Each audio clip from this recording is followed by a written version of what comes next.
Greetings and salutations. Welcome, one and all, to the Futbol Galaxy Show.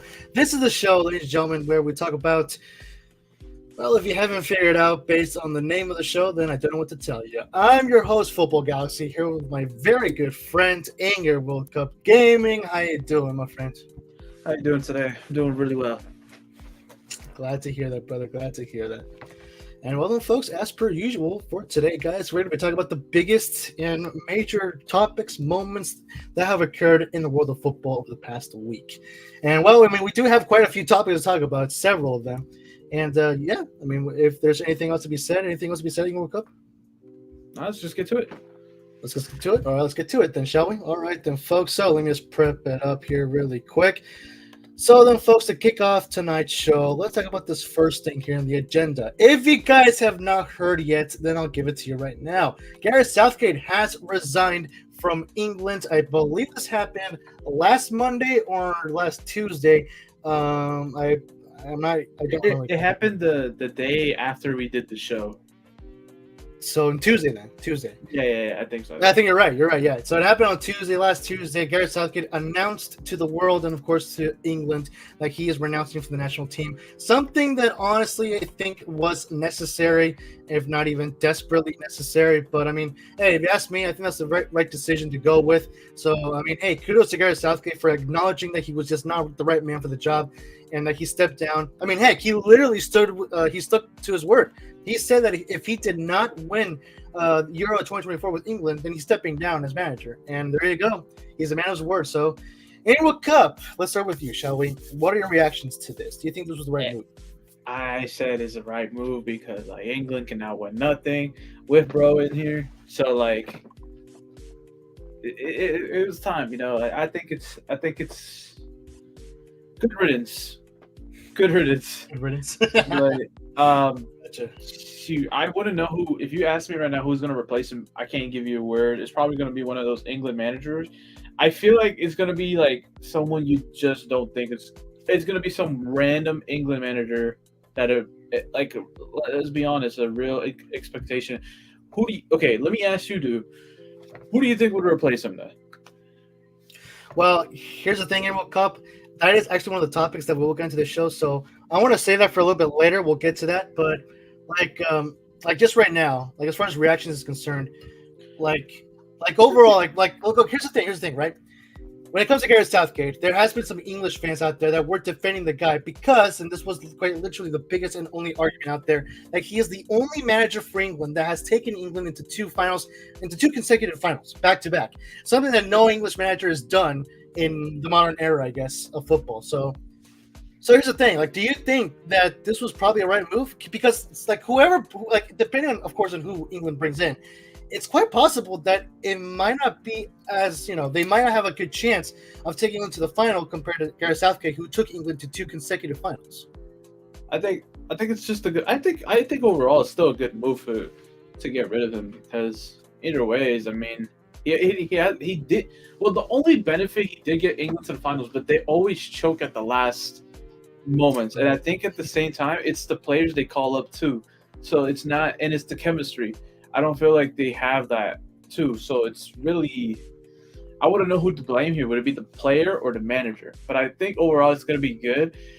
We will see it over time. Maybe we will see England do good in a cup final or something. So. Yeah, could be. But something that I also want to mention here, you mentioned about who has the fault, the manager or the player. Honestly, my take on that, it's 70. Okay, how about 60% or 70% the manager, and then 30% the players? Obviously the manager, Gareth Southgate, for his poor tactics. England, everyone, all the English fans were complaining about how England played in this tournament.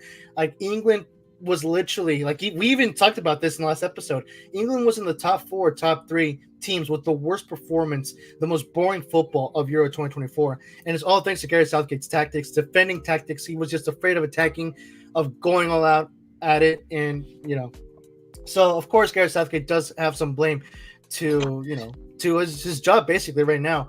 Well, I mean, when he had it, of course. But the reason why I say the players is because there were a few players out there that many thought were gonna do they should have dominated for England Euro 2024, but they didn't. One in particular being Harry Kane. Let's be real. We all thought that Harry Kane would be a goal machine for England in this tournament, and he hardly showed up. Like the man literally ghosted. He pulled an Erling Haaland this season for Man City. So, what do you think on that, England Cup? Do you think that some of the players do have to take the blame on that? Yeah, I agree. I say like you were saying, 70% the manager, 30% the player. All right, bet. Let's take a quick catch up in the live chat because we already have some people in the live chat. That is exactly what I love to see. Bring it on, people. Thank you so much for joining live chat. What's going on, Merrick? Awesome to see you here as usual. How you doing, brother? We got Doodle Dude, not a big fan. On God, I should be manager. All right. Hey, England Cup. At this point, everyone should just be the manager. The manager of England. At this point, yeah, exactly. Shoot, I'm freaking out here. Sorry about that. We got True Edith, who is telling Diddle Dude to shut up. We got some beef going on in the live chat. Oh my gosh, dude, what the crap? Like Merrick says, here we go. Yep, here we go. We're just starting out here, folks. We're just starting the show. We're not even 10 minutes into the show, and we already got some beef here in the live chat. Not gonna lie, this channel should be called the TCG Show. Wow, that's interesting. All right. Merrick says, "Truth, bro, stop hating." Yeah, for real, bro, for real. Dude says, "Futbol Galaxy, don't let him do you like that." Yeah, I don't care, bro. Now I'm the truth edit, not the false edit. Okay, I don't even know what that means, but cool.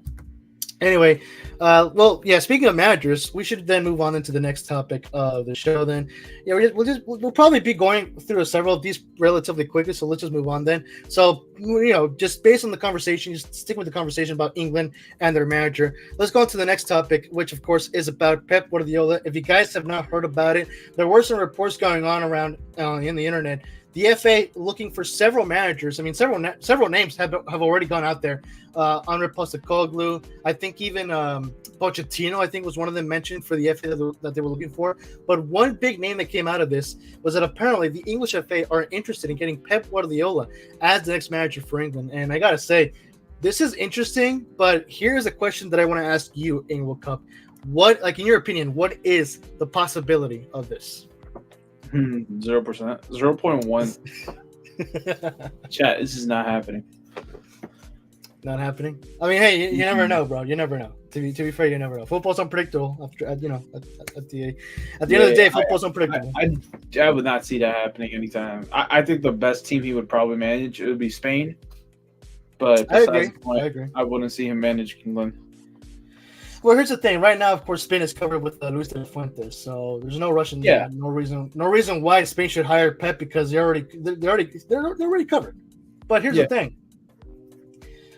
I agree that it's unlikely, but I will also say that it is not impossible because one, of course, football's unpredictable. Anything can happen. But two, I think that Pep I could totally see Pep being interested in this job. I mean, why not? There's a total project that he could literally take in his hands and turn around and dominate with England. Like, you never know. Yep. Let's take a quick catch up in live chat. Juju says, "I'll be back. I gotta run to the store." All right, cool. Hey, if while you're at it, don't try to get us some chips or something. Merrick says, "I'm doing good. Last Saturday, I went to the Atlanta United versus Columbus Crew, and I got a selfie with Atlanta United player and Georgia international Saba Lobjanidze." Awesome, bro. That's pretty awesome. Yeah, I could have went to DC game yesterday. Oh, you went to the DC game yesterday? I wish I did. The one DC United gotcha. Celtic FC. DC, I got the win if I'm not mistaken, right? Heck no. Well, they didn't. Wait, you said they played versus Cincinnati? No, Celtic. Oh, there was a friendly? Oh, shoot, I had no idea, dude. Yeah. Holy cow. Celtic. What was the score? 4-0. They lost. Oh, gosh. Bro, why would DC choose to play against the champion of Scotland? Like, you're just going to embarrass yourselves, Hey, I don't know, but I would have wanted to go just to see, like, I like to see other teams from other, countries. So True. I would have went, but I just couldn't. So that's what sucked about it. But it's well. Nah, bro.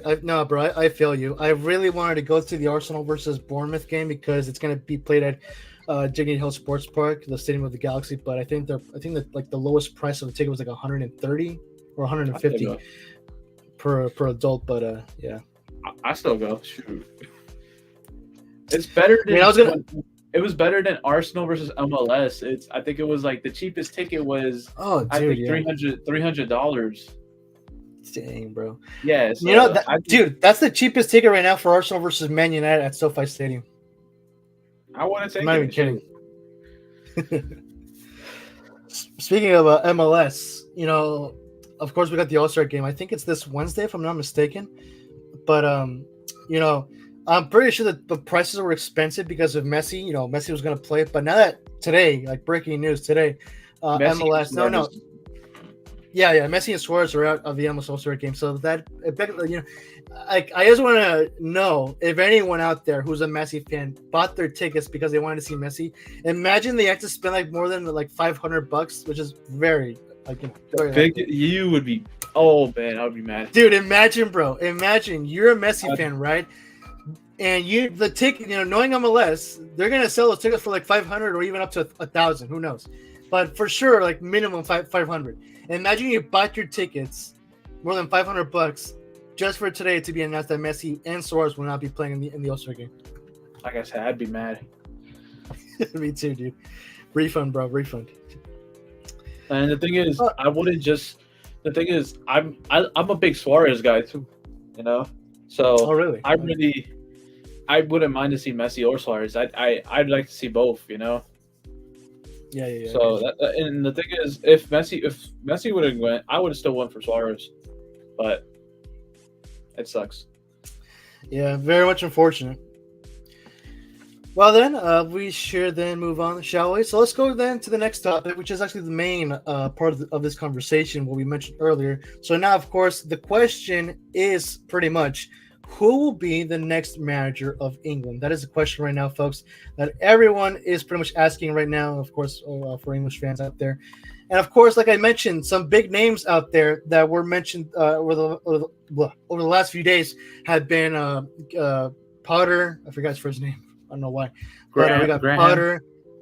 Yeah, Graham Potter. Thank you. Graham Potter, Andre Postecoglou, Pep Guardiola, and I'm pretty sure. Oh yeah, Pochettino I think was one of them.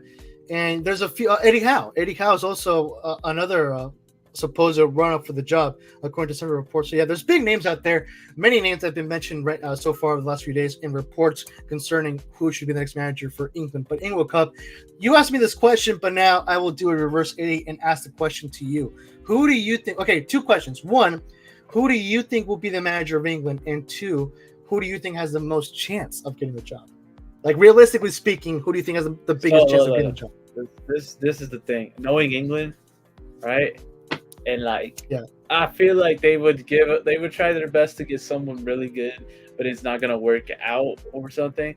Me personally, I'm gonna see some. It's the most craziest answer. I don't think it. I feel like it's gonna be some Delulu stuff. Like it's gonna be like Graham Potter will probably be up there, but Frank Lampard will probably be up there. I feel like they're gonna do something like that, like just gonna mess with the minds of people. And that's why it's going to be between one of those two. I don't know. I just want to know. I can't tell you from those facts, but I feel like that's my feeling. It's between one of those two. If it's luck enough that we possibly might get forgot that guy's name. Who's this guy on the screen right here on the right? On the top right? Honestly, I don't know.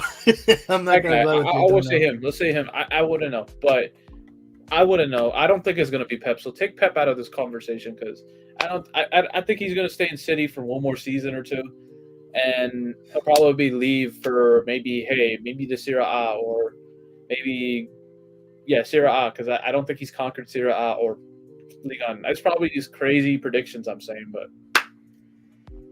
Well, here's the thing. Pep already said that this would be his last season for Man City. So honestly, I would not be surprised. I will be more surprised if he ends up staying for the 2026-27 season, but I doubt it. Like I generally see him leave the Premier League after this season. Yeah, so, I see him. Like I said, I see him going to Serie A because, not gonna lie, Serie A is an underrated league, and when it comes to that, I feel like the best it's going to be one of those top teams, like maybe Napoli. We got AC Milan, Inter Milan, Juventus. Maybe Juventus. Maybe Juventus get their little reboot with Pep. I would see that happen. Who knows? That'd be interesting. Yeah, I mean, I agree with you. I think, like as far as the names are concerned, I think Pep would realistically be like in the lower part of that list. 0.01. But look, bro, I gotta say this: if England actually manages to freaking hire either Frank Lampard or Steven Gerrard, I mean, if you're an England fan watching, you can defend them all you want. You are not winning anything with those guys. I'll tell you right now. There is no way England is winning anything with either Frank Lampard or Steven Gerrard at the wheel. There's no way, dude. Steven Gerrard? I didn't say his name, but... Yeah, I forgot to say he is also one of the names that were mentioned in reports. I mean, he's in the Saudi league, isn't he? So, I don't know. Yeah, he is. I don't know. I don't know how he'll... Because he didn't have a good stint at Aston Villa, but when he was at Celtic, he had a good stint.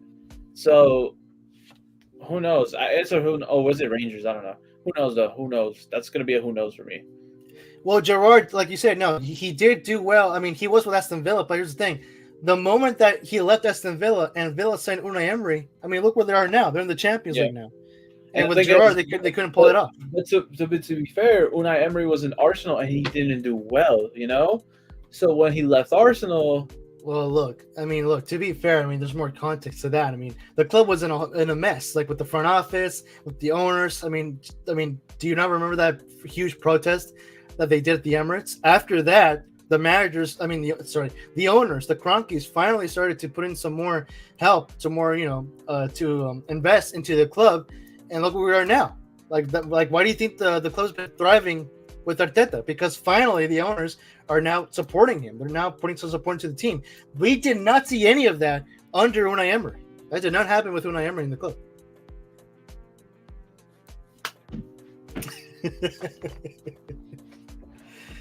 Let's see. Merrick with the comment here says, I honestly don't know who should be the next England manager, but all I'm going to say is if I'm the FA, I would not hire Steven Gerrard or Frank Lampard as next manager. Right? There you go, bro. There you go. But no, you're right. Like Ingrid Cup mentioned before, even I think Mark Goldbridge even said this. Knowing England, they're not going to go for the wisest choice. They're not going to go for the wisest option, available. That's what I'm saying. Frank Lampard. Oh, dude, I think it's going to be sad. Like I'm just going to laugh. If it's Frank Lampard, I would buy a England jersey of your choice. Okay. Hey, bet. Folks, you heard it here. Hopefully, you're here, folks. Just give me a player, and I'll just get their jersey from England. That's not Bellingham. Harry Kane. Okay, that's fine. Harry Kane. Yeah. Harold Kane. Only because he was a freaking Spurs player. I mean, he's a Bayern player now, so it's fine. True. I forgot this coming from Merrick. Sorry about that, bro. I would like Pep to be the next England manager, but I don't think that will happen right now because he's definitely staying at Man City for the 2024-25 season. Yeah, that's the thing. In fact, I want to give a shout out to my dad really quick because he actually mentioned this. Let's just say that the FA is actually, in discussions with Pep Guardiola, signing him as the next manager of England. What I don't know why I start sometimes. If that happens, right, what we could see happen right now is that England gets an interim, just for now, just for the season, for this, for the rest of the year, and until halfway of 2025, they could get an interim, and then after Pep leaves Man City, England could then announce Pep Guardiola as the next manager. That's what I'm saying. Just a thought out there. Know what I'm saying? That's what my dad mentioned. But what do you think about that, Ingwood? That's not happening. They want to get that manager soon. It could happen, but I don't think it's happening. My point of view, though. Gotcha. And Merrick with this third comment says here, Steven Gerrard or Frank Lampard will probably play the same style of football just like Southgate. Oh, gosh, dude.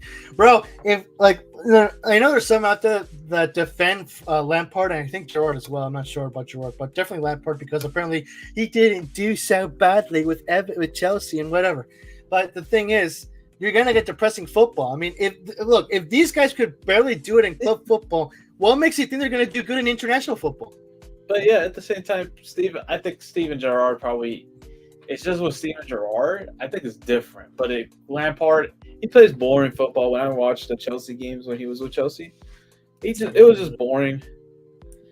And with Steven Gerrard, it might be different. I don't know. but I feel like Steven Gerrard would be a better choice. Dude, imagine, like, let's just say that England announces Steven Gerrard as manager. You could probably expect Jordan Henderson returning to the national team. If Steven Gerrard's manager, I'll get a Liverpool jersey. But let's see who would be good. Get not Darwin Nunez. No, someone worse. Why not Dorwizzy? We want Dorwizzy. No. I want to get I want to get a shirt that will sting when you put it on. Who would be good? How about Van Dijk? It's not going to hurt, but okay. You said it. All right, but Van Dijk it is. None of the players would hurt if it's Liverpool, really. Right, but I'll still get Dorwizzy, so hell. Dorwizzy? Okay. All right. And, well, there we go, folks. I guess that will be it for that topic. Well, we shall move on then to the next one, shall we? Anything else that needs to be said in World Cup? No. No? All right. Should we move on then? Yeah. All right, let's move on then, shall we? So then, folks, if you guys, of course, do recall, what happened last week will be something that England will probably not like to talk about, but heck, we're still going to talk about it because this is a football show after all, bro. We talk about it. So of course, Kylian Mbappe has arrived at Real Madrid. He got his homecoming ceremony at the Bernabeu. He got introduced, and of course, you can see here on the screen, he got a picture with his great grandfather, and yeah, it's the. I guess we should just go with reactions, shall we? So Mbappe having, of course, he got the number 9 officially around Madrid. There we go with the jersey, of course. I mean, that was reported, but it is official now because of the, that presentation that happened last week. And yeah, so in World Cup, I know you love this, bro. So what are your reactions to this? Nobody cares. Oh my gosh. Oh man, hey, dude, we should have got Gabriel Games in the live chat. He would probably go nuts over this right now. Maybe, I don't know. Well, I'm telling you this right now that I don't know if you saw the presentation, but someone threw a turtle mask at him, which was so hilarious. Well, I think I saw it, dude. I think I saw it. Oh man. Real Madrid signed the newest member of the Teenage Mutant Ninja Turtles. There you go, bro. There you go. Dude, bro, imagine we see Real Madrid do a collab with Teenage Mutant Ninja Turtles. I would see that. No, because Inter Milan did that, so I wouldn't see that happening. I could see. I mean, I would see that happening. If Inter Milan did it, then they'll do it. They'll definitely do it. Really? Dude, that would be so hilarious. I think they just got to get sponsored by Paramount because I think they own the Teenage Mutant Ninja Turtles. So if they get sponsored by Paramount. I think it's Hasbro. I don't know. No, it's Paramount because really? Nickelodeon kind of owns them, and Nickelodeon's part of Paramount, I believe. Let me see. If I'm not mistaken, though. Oh yeah, it is Paramount. Yeah. Yeah. So Paramount, Nickelodeon, Turtle, Mbappe. There we go. Real Madrid sponsored by Nickelodeon. There we go. St. Louis. Like, bro, they already revealed the orange away shirt, so you might as well just add some green right there. Maybe add a blue for Leonardo. I'm gonna be honest though. That orange shirt does look fire though. That orange shirt does look. Oh, it's a great throwback, dude. It's a great throwback shirt. The pumpkin Madrid shirt looks fire. The pumpkin shirt. Oh my gosh. Hey, if you're wondering, guys, what to dress up for Halloween, all you gotta do is just freaking buy yourself an away jersey from Real Madrid and you're good to go, bro. You're good to go. Buy away jersey, buy yourself a turtle mask, you're Mbappe. There you go, bro. Just like that. Easiest costume purchase ever. You didn't have to go to that cost you a good that could cost you a good $30 if you buy it from the TikTok shop, boys. Oh man. Alrighty then, as Jim Carrey would say. Merrick says you should get a Declan Rice England or Arsenal jersey. There you go. I'll take it. I just got an Odegaard one. I was showing football before the stream started. Okay, how about this? If Declan Rice scores the first goal for Arsenal in their opening match this season, buy it. Arsenal or England, or either or. Either or, yeah, either or. Okay, I'm gonna see. Probably England, so I don't have to so I can spice it up. All right, fair enough. Instead of Harry Kane, we'll get Rice. Yeah, fair enough. I'll agree to that. Merrick says it's time for Mbappe to win his first Champions League. Dude, that is so true, huh? How hilarious is that? Mbappe has won the World Cup, but he hasn't won the Champions League yet. So hey, It's who okay. knows? He'll We win could all legit that see. one name, Mbappe. It's okay. Oh my gosh, that's funny, bro. Dude, okay. I just want to say this, right? Now that Real Madrid has gone their hands with Mbappe and Endrick is coming soon, it's safe to say that their attack is stacked right now. So Endrick's overrated. Endrick's overrated. Nah, get him out of here. Don't put him in the conversation. He is overrated. I do not care. Bro, he is I'm sorry, bro. He's a new attacking signing. He has to be mentioned, nonetheless. I'm sorry. He's not good. No, he's overrated. Get him out of here. Well, what I was gonna say was that right now there is no excuse for Real Madrid to not win the treble. Like if Real Madrid does not win the treble this season, then that's just embarrassing because you literally have one of the best attacking, if not the best attacking in the world right now. So let me ask you this, right? London, right? I don't. Do you see him staying at Madrid this season, or do you see him leaving? Because there is a lot of goalkeeper, right? Yeah, there's a lot of clubs that are interested. I think Man United is number one. I think Arsenal want to get him as like a backup for Raya, and then there's a bunch of teams that want to get him. And plus, and the thing is, look, you put all your trust into London this whole Champions League campaign. Yet the final, you don't even start bro in the final. You start Courtois over London. Yet London put in all the work. I wouldn't see why London wouldn't want to leave because bro put on all the work. He wants to get. I know Madrid wanted to get that win. But London put all the work. I would have, Right, I agree. Well, here's the thing. The last thing I heard about London was that Chelsea was very interested in getting him, and I really hope he doesn't go to Chelsea. He's just going to ruin his career if he goes to Chelsea. I say either Chelsea or United would be his best fit because Chelsea don't got a best keeper. United, well, you have Onana, so yeah. If United get him, they're not going to replace him with Onana. I'll tell you that right now. Onana's gone, bro. I think they want to get rid of Onana, and then I think London. If London starts, I'm just saying that's the best bet. That's their best bet. True. Well, look, I think it is unfortunate, like you said, that London put all the work and he couldn't start in the final, which was if I were in issues, I would consider this being a little bit messed up, ungrateful. But right. I personally thought that Real Madrid would probably sell Courtois because London is literally the next one coming up. He's the next gen, and Courtois is Courtois can only play for so long with Real Madrid. I'm pretty sure a transfer could be imminent, but I feel like for Real Madrid, my bad. Go ahead. I was gonna say that I can see Lunin. I was gonna say that. Oh shoot! I think I lost my train of thought. Go ahead. I'll try to remember. I was gonna say the only way I see Courtois leaving is going to Saudi Arabia. That's really. Oh, dude. You're right. I agree with that. Are we gonna get into transfers later on this little bit on? Yeah, later on towards the end. Because I don't know if you named. There's some of them that were linked. I might throw that out there if it's not been linked. So I'll talk about that a little later though. All right. I think what I was trying to say earlier was that Courtois has he can only play for Real Madrid for so long, and like you said, I can totally see him join Saudi Arabia. Unfortunately, it's gonna be so unfortunate to see that happening, but I can totally see that happen. I think okay, now I remember. I think it is Real Madrid's best interest right now, as far as the goalkeeper is concerned, is to keep London that way. When Courtois leaves, they'll have a star goalkeeper already, all good to go. You know what I mean? Mm-hmm. So it's their best interest to keep him.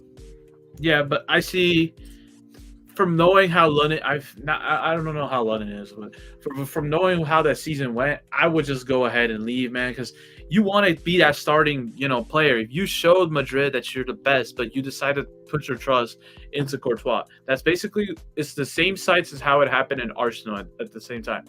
Emiliano Martinez, man, put in all the work, won them the FA Cup and everything, and guess what? They didn't give him the starting spot. They gave Leno the starting spot. Look at Leno now. Where is Leno? Exactly. Leno's not even in the team. So this is basically the same situation, kind of, and that's what I want. London to leave the team. I think it's best for him to leave, go into one of those Prem clubs, either go into Chelsea, either go into What was the other club I was saying? Arsenal. Well, not Arsenal, but United, because he'll probably get a starting spot between one of those two. That's his best bet. Yeah, no, you're right. I agree with that. Merrick says, Endrick is still young. I can't call him overrated yet.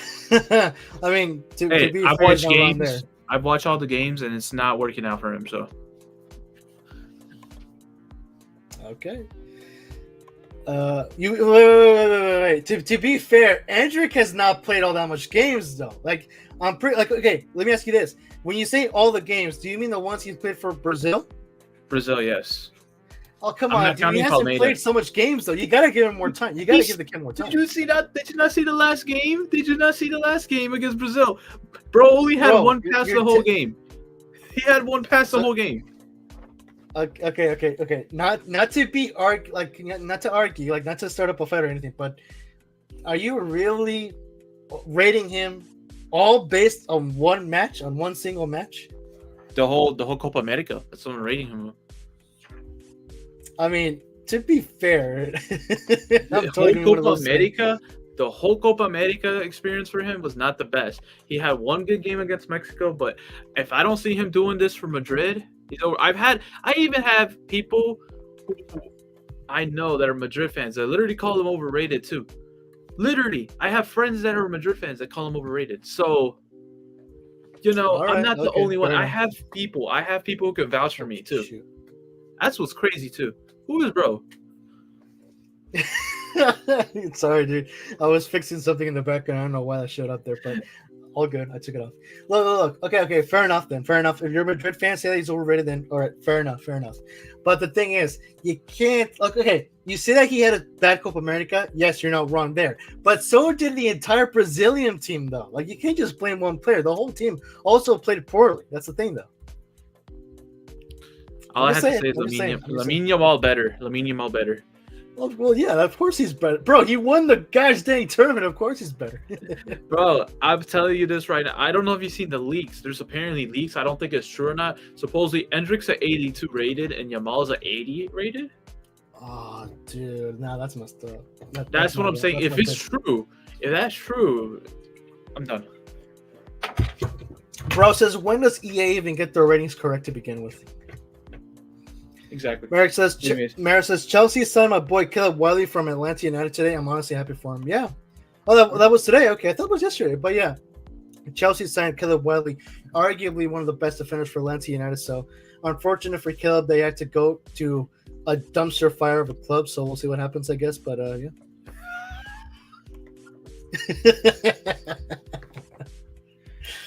All right, then, folks. We shall. Yeah, I guess it is time then for move on, then, shall we? So let's move on, then, folks, to the next topic for tonight's show. That being that Mexico, the Federation of Mexico, has announced that. Oh my gosh, that's not even the right one. That Jaime Lozano has left the national team, and I mean, okay, I'm not sure if he was exactly sacked or what. Isn't it Jaime? Jamie, same thing. That Jaime Lozano has left the Mexican national team. Now, I'm not sure if he left or they sacked him, one of those two. I want to say he resigned, just like Gareth Southgate. But the thing is, like, he has left the wheel, he has left the job, he has left La Selección, which is actually something that many of the fans were demanding. That's what they were wanting, for Jaime Lozano to leave the national team.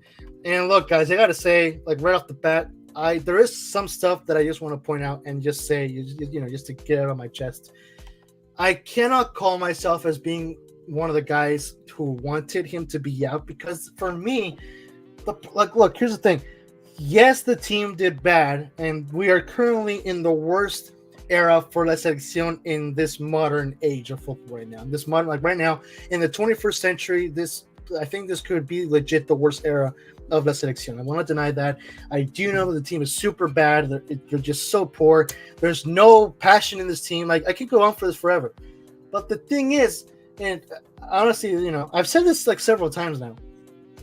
You just cannot blame everything on Jaime Lozano, though, because first of all, the roster of this national team is just bad.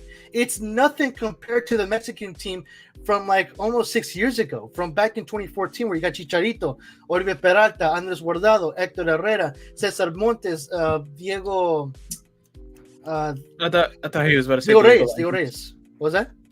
I thought you were about to say Diego Lainez. No, heck no, dude, heck no. Not Diego Lainez, dude. He's a bro. Just for the record, he was overrated since the beginning. But yeah, Diego Reyes, Ochoa, Paul Aguilar, like just thinking about those guys, just I miss them. I miss that team. That team was fire. They played with passion. They were strong. This new roster is just weak. That's literally all I can describe them as, weak. So, look, there's just two main points to this, right?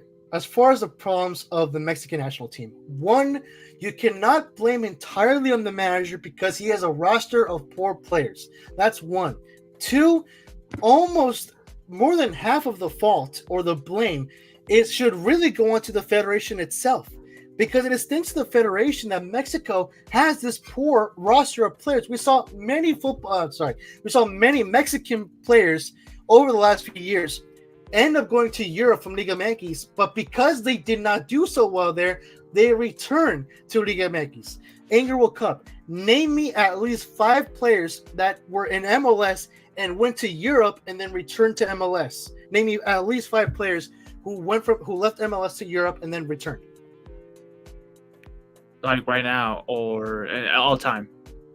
No, like in the last 5 years or so.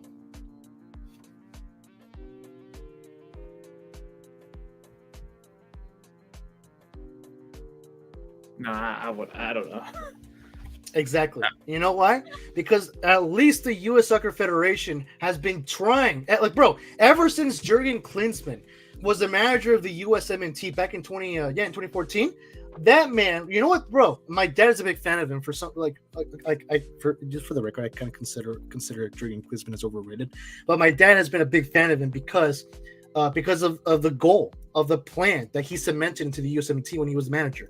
You know what he was doing? He was trying to seek American players or players that had some American heritage that were playing in Europe and bringing them into the national team. Why do you think the U.S. has so many players right now from Europe? It's all thanks to Jurgen Klinsmann and that plan that he initiated back in 2014. So since then, the U.S. Soccer Federation has been building the USMT and growing them in strength by having these players who, most of them were playing in MLS. They started off in MLS academies and went on their way to flourish their career in Europe. We have not seen that going on in Liga MX at least for the last 5 years. You couldn't tell me at least 5 players from MLS who left the league, went to Europe, and returned. I can name you at least 4 from Liga MX who left the league, went to Europe, and returned. You got Alexis Vega, Diego Lainez, Jose Matias, Sebastián Córdoba, Marcelo Flores. That dude was in Arsenal's academy, bro. He was in Arsenal's academy. Chicharito. Yeah, Chicharito. There you go, Chicharito. Chicharito went for Europe, went to MLS, and then to Liga MX. But dude, Marcelo Flores, for crying out loud, the dude is a rookie. He never played for Arsenal's main team, and 2, he never played for anyone else in Europe. He went directly to Tigres for crying out loud. I can name one MLS player. Who? Clint Dempsey. Bro, I said the last 5 years, not the last 50. Well, the only one I know. All right. Well, look, here's the thing. I really want to dig into this because there is just, it's just a massive info on this topic about how the Mexican Federation is literally ruining the national team. Like, I think it was I think before 2020, really, 2020 or around that, like about 5-6 years ago, the Federation removed promotion relegation. That was a huge mistake because that also isn't that is also part. It contributes to why this national team just has a poor roster right now, because we're not seeing players flourish who can have their chances, to play in the first division. How can you? Unless a first division team signs that player, you will never see the light of day of Liga MX because your club is going to be stuck in the second division, all thanks to no promotion relegation. So, yeah, I can go on forever about this, but for me, I think 2/3 of the fault and the blame goes to the federation because it is thanks to them that they're ruining the system and they're ruining the process growth of just, of building, of flourishing these Mexican players who like, bro, like who doesn't, like in Mexico, who doesn't have a dream of playing for Real Madrid someday or playing in Europe? Well, we barely seen players go to Europe over the last 2 years now from Mexico, from Liga MX. So that's all I gotta say. Look, I did see this coming, to be fair, of Jaime Lozano leaving the national team. I mean, of course, there was, like, the public demand. I could totally see him being pressured by the public, maybe. I mean, who knows? Maybe he legit did get pressured by the public. Many of the fans were demanding him to leave. But all I'm saying is I'm not exactly too happy about his departure because it's not going to fix it. This is not going to fix anything. This is like Man United. They sack the manager, they bring him in, he stays for a year or two, the team sucks, and they sack him. It's a cycle. So for me, sacking Jaime Lozano will not solve the whole thing. That's what I have to say. I can name another player that went from Mexico to Europe and came back. Who? Juan Jose Macias. Yeah, I already mentioned him. Oh, you did? Well. Yeah. El Bozo, am I right? What was that? El Bozo, am I right? I guess. I don't know. Let's see here. Merrick says, it looks like this is the fourth player in Atlanta history left in Atlanta for Europe. One, Miguel Almiron, and two, George Bella. Oh, cool. Interesting. Miguel Almiron? I didn't even know. What? I didn't know that Miguel Almiron. Bro, he's been playing for Newcastle since like 2019 or something. Or 2018. I know, but I didn't know he played for MLS. I don't catch up with Newcastle. Come on. All right, fair enough. Oh, shoot. Oh, wait, right here. Sorry. It looks. Oh, wait. Merrick pretty much repeated it himself. Oh, he was fixing it. So, 1, Miguel Almiron, 2, George Bello, 3. Well, Thiago Almada soon will go to Europe. And 4, the Atlanta boy, Caleb Wiley. Well, Thiago Almada went to. How do you pronounce it? Botafogo or Botafogo? But in the contract is he's gonna finish off the season in Brazil, like half of the season, and then after the contract's done, he's going to Lyon. That's how it is. Oh, okay. Lyon, I believe they're partners with Botafogo, or they own them, so that's how it's gonna happen. So after the season, Almada's gonna go to Olympique de Lyon. All right, got you. Thank you for that, bro. Thank you, really appreciate it. Merrick says Mexico needs better players. One of the problems for Mexico is they don't have good enough players. That's exactly what I'm saying. Mexico right now just has a poor roster of players, and like I said, there's just like the problems are within. Like it's literally within layers of the system. So just because you sack the manager doesn't mean you're gonna fix the problems, because it's the problems are more in depth. There's layers of problems that needs to be fixed. It's the players, not the.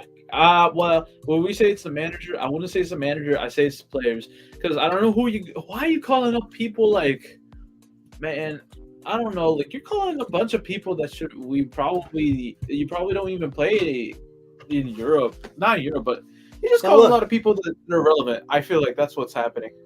But look, at the same time, though, yeah. Go ahead. No, go ahead. At the same time. I lost my train of thought. I'm sorry. Just go ahead. Okay, sorry about that. Well, look, here's the thing. You know why they call up people who you think is like mediocre or irrelevant? Because there's no one else that's better, and that's the problem right there, bro. Like I agree with you. We're literally trying to get the best players from Liga MX. Now, I do understand that most national teams do that. They try to get their best players from their domestic leagues, but that's the thing, though. Like the whole, like, if your entire national team is consistent of only your domestic players and not better players who are playing abroad, then that's a problem right there. And for Mexico, they don't have players who are playing abroad. Not that much anyway. The only good player in Mexico, in my opinion, is Edson Alvarez. I would say Santi Jimenez, but when it comes to country, he does not play good. He only plays good for club. I agree. No. I completely agree, bro. And look, if there's any Mexican fans who are hearing this, Santi Jimenez is overrated. And look, bro, many people were overrating the crap out of him. Like, yes, he maybe. I think even his own father. I think his own father called him like an abomination. I think. Oh, dude, that's cruel, bro. No. You know, his father used to play for Cruz Azul too. Oh, really? And everything. Yeah, I don't know if I don't know. I don't remember his name, but just search up his father, and you'll probably know it because I don't know Liga MX like that. But my friend is a Cruz Azul fan, and he told me that Santi Jimenez's father used to play for the team. He's a Oh, I see. big Mexican. Let me just pull it up. Actually, I'm gonna give you the name, and let me see if you know who this is.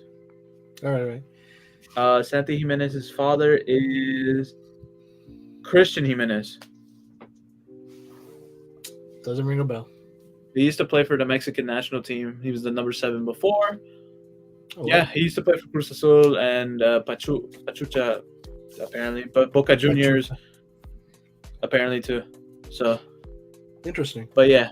hmm Yeah, I mean, dude, if you were to ask me who would I consider to be one of like the best players from Mexico right now, well, like you mentioned Edson Alvarez, and honestly, that will probably be it. I mean, I maybe would, like I say Santi Jimenez, but the only reason is he doesn't play good for country. He only plays good for club. I don't say he's overrated. It's just they put too much pressure into him. That's the thing. I think that's the issue. maybe. Well, look, here's the thing. Many people were complaining about Jaime Lozano because in the Gold Cup he didn't start Santi Jimenez, and they were complaining about it and complaining about like, why doesn't he start Santi Jimenez because he was starting Henry Martin, the main striker for Club America right now, and I get that, but the thing is though, like, look, Santi Jimenez got all the hype and everything because he scored the winning goal for Mexico in the 2023 Gold Cup final.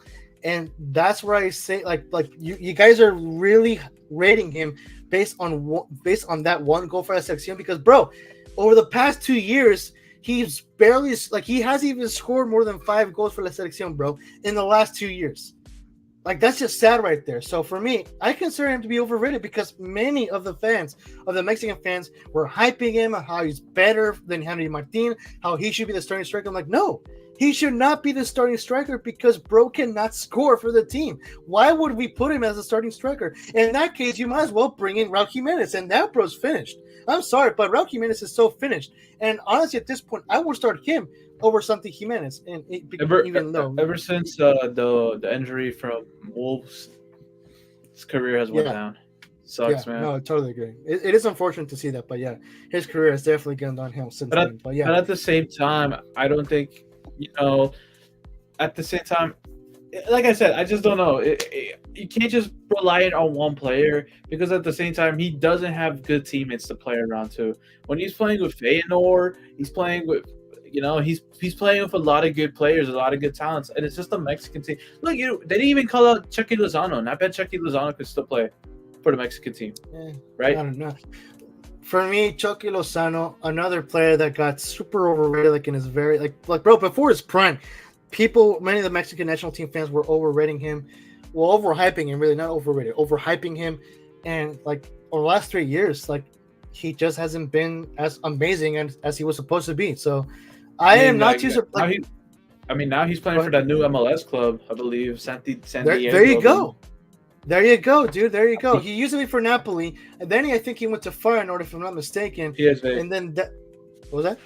PSV. Oh, PSV, right? So sorry, PSV.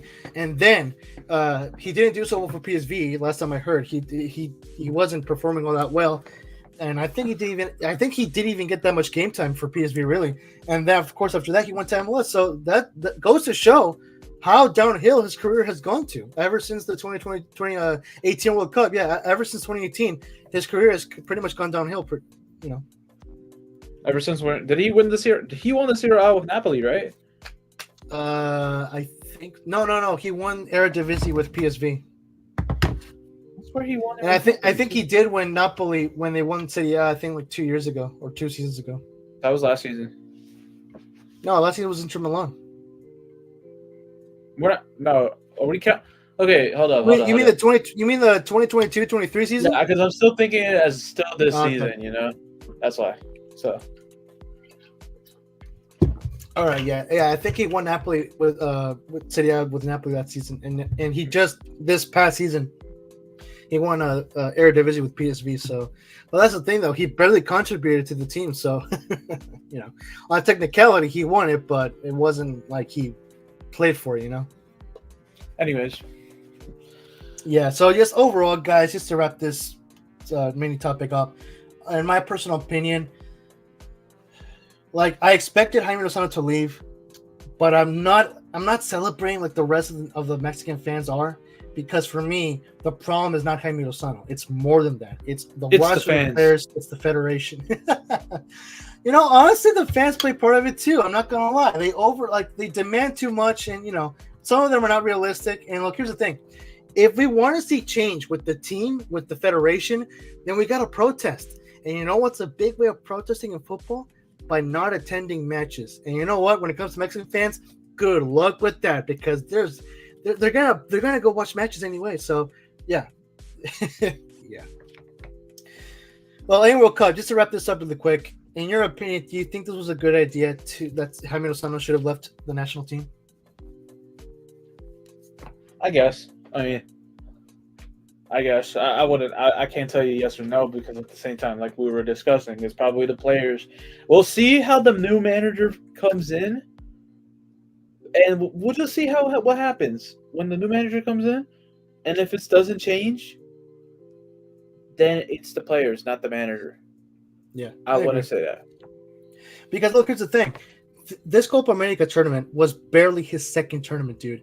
Barely his second, and already he has left the national team. Like he only lasted 2 years, like literally just that 2 years, two tournaments. So for me, yeah, I honestly can't say this was a good idea. That's all I'll say. It's not exactly too much of a good idea, but if it was necessary, then so be it. That's all I'll say. So to continue on with the topic about Mexico and their coaches today, I think it was today or yesterday, but many reports were going out that Javier Aguirre, which if I'm not mistaken, I think he was the manager of Mallorca or something like that from La Liga. Mallorca? I don't know. He was wait, hold on. Mallorca. Sorry, Mallorca. So he was the manager of Mallorca, and many reports were coming out that he was going to be the next manager. Well, on Instagram and on social media, of course, the federation has announced officially that Javier Aguirre is the new manager of Mexico. If I'm not mistaken, I think I heard it in a Tu DN that this would be the third time that he's been appointed as manager of La Selección. If I'm not mistaken, I think he managed one of the under. He managed. Okay, so it says here. I'm looking at his profile right now. He managed the team in 2009 with La Selección, and he actually won the Gold Cup. He won the Gold Cup in 2009 with Mexico. But yeah, I'm pretty sure he managed the team, but the rookie, like one of the young teams, one of the young national teams. But yeah, and technically wise, this would be the third time that he's been appointed as manager of La Selección. And honestly, look, here's the thing. I'm looking at these stats from Football, right? So with Mallorca, this dude had 36% win percentage. With Monterrey, he had 42 win percentage. And then with, Leganes, he had a 33% win percentage. So I can't, I've seen many fans be happy about this. Hold up. Before you say something, right? You got to think this at the same time. He's managing not the best teams, all right? The only good team out of what you just said is Mallorca. Okay. Well, decent team. I want to say the good, decent team. But anyways, go ahead. Continue. Well, I mean, I guess he promised. Holy shit, bro! It is X-Ray Hawk. No way! The legend himself, bro. X-Ray Hawk, the man who literally brought us together all those years ago and then disappeared from us. X-Ray Hawk, Señor Don Leyenda himself. How you doing, brother? How you doing, man? It's been a minute, bro. It's been a minute. Hey, Wilco, you remember X-Ray Hawk, right? Yeah, chat, is this real? Well, it has to be, right? It has to be. This can't be real. Oh, bro, if it's not real, I'm gonna be so sad, bro. I'm gonna be so sad. Bro, even Merrick remembers him. Oh, man. I think it is him, bro. I'll be back soon. Just not FIFA. All right, no worries, bro. No worries. That game is so cooked, bro. It so is, bro. It's bro. You know what, bro? You know what I find funny about FIFA and people? The fans complain about it, and yet they spend their money on buying it. How does that work? You tell me. Good question. Anyway, World Cup, he stopped me right there because I was about to complain about this guy. Look, many fans were happy in hearing that Javier Aguirre is the new manager of Mexico, but for me, I just wasn't too enthusiastic about it. Like I wasn't too hyped for it. I'm like, okay, well, I mean, at least he's Mexican. I mean, look. Here's the thing.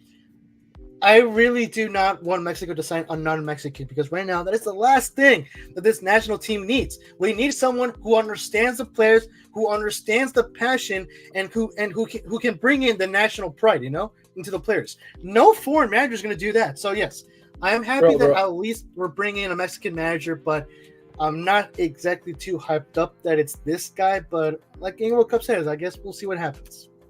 Bro, it's at this point, go get yourself Pep. Nah, bro. Even if we did get Pep, I don't know if I'll be too hyped for it because I don't. Look, what was that? Bro, I had Alvin telling me that they should sign Pep for the manager. No, brother. Of course he would say that. X-Ray Hawk says it's weird, but I'm kind of glad we at least have a real manager. I mean, okay, you know what? To be fair, X-Ray Hawk does have a point. Look, compared to Jaime Lozano, yes, Javier Aguirre is technically. He's a real manager. I will say that. With Jaime Lozano, he only played. I think he was a manager for. Okay, he was a manager for the young national team. I do know that. And if I'm not mistaken, I think this is the first time that he managed the main team.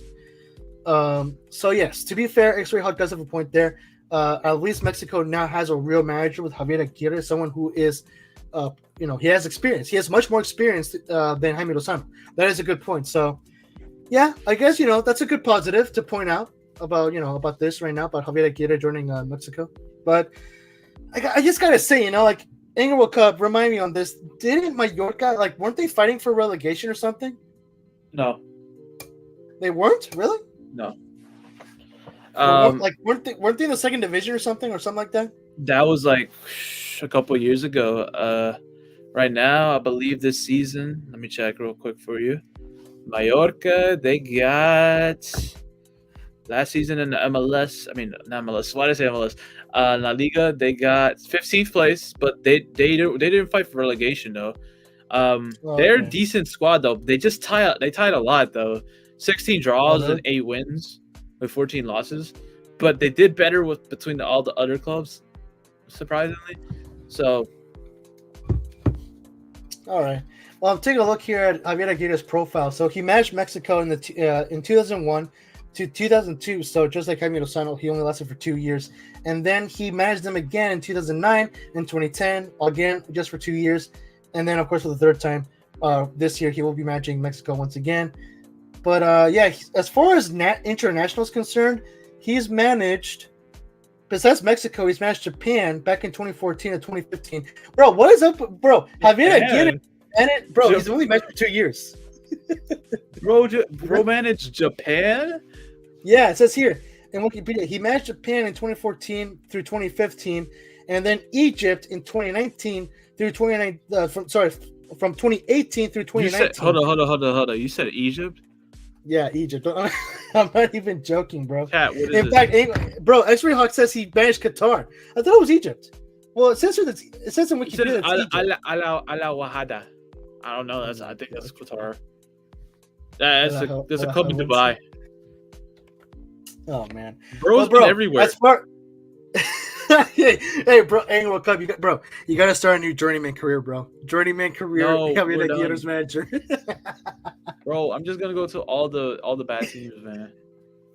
Oh man, dude, bro, I like the fact how he's the only times that he's managed international teams, he's only been there for 2 years. You said you're looking under where? Football for mob? Wikipedia. Oh, okay. I was looking at Wikipedia too. I thought you said FootMob earlier. I was looking at FootMob earlier, but I'm checking Wikipedia right now. Just to go back really quick in the chat here from Merrick, I think Jimenez doesn't have good players. Doesn't have good around him except of Edson Alvarez and Mexico. That's probably why he hasn't been that good for Mexico. Yeah, I mean, look, that's a good point from Merrick because. He mentioned Edson Alvarez. The only players left that have been playing in Europe besides him, I think would be Jesus Corona, who's not even playing for the national team right now. Luis Chavez. Okay, Luis Chavez. And Probably three at the very most, like three more at the very most. But yeah, you're I right. didn't even know Luis Chavez was playing in Europe till like a couple weeks ago. Oh, really? He's playing for, I think, a Russian club or Croatian club. Probably Croatian, because right now with Russia, I don't think anyone would want to play right there right now. Let me double check for you real quick. All right, but yeah, I mean, Merrick does bring up a good point. You have like only 5 players or 6 at the very most in the national team roster that plays in Europe, and the players that they have to play with are playing in Liga MX, which is like a super big downgrade. Like, no offense to Liga MX, of course, but compared to Europe, it is a big downgrade. So he's a playing good in Russia.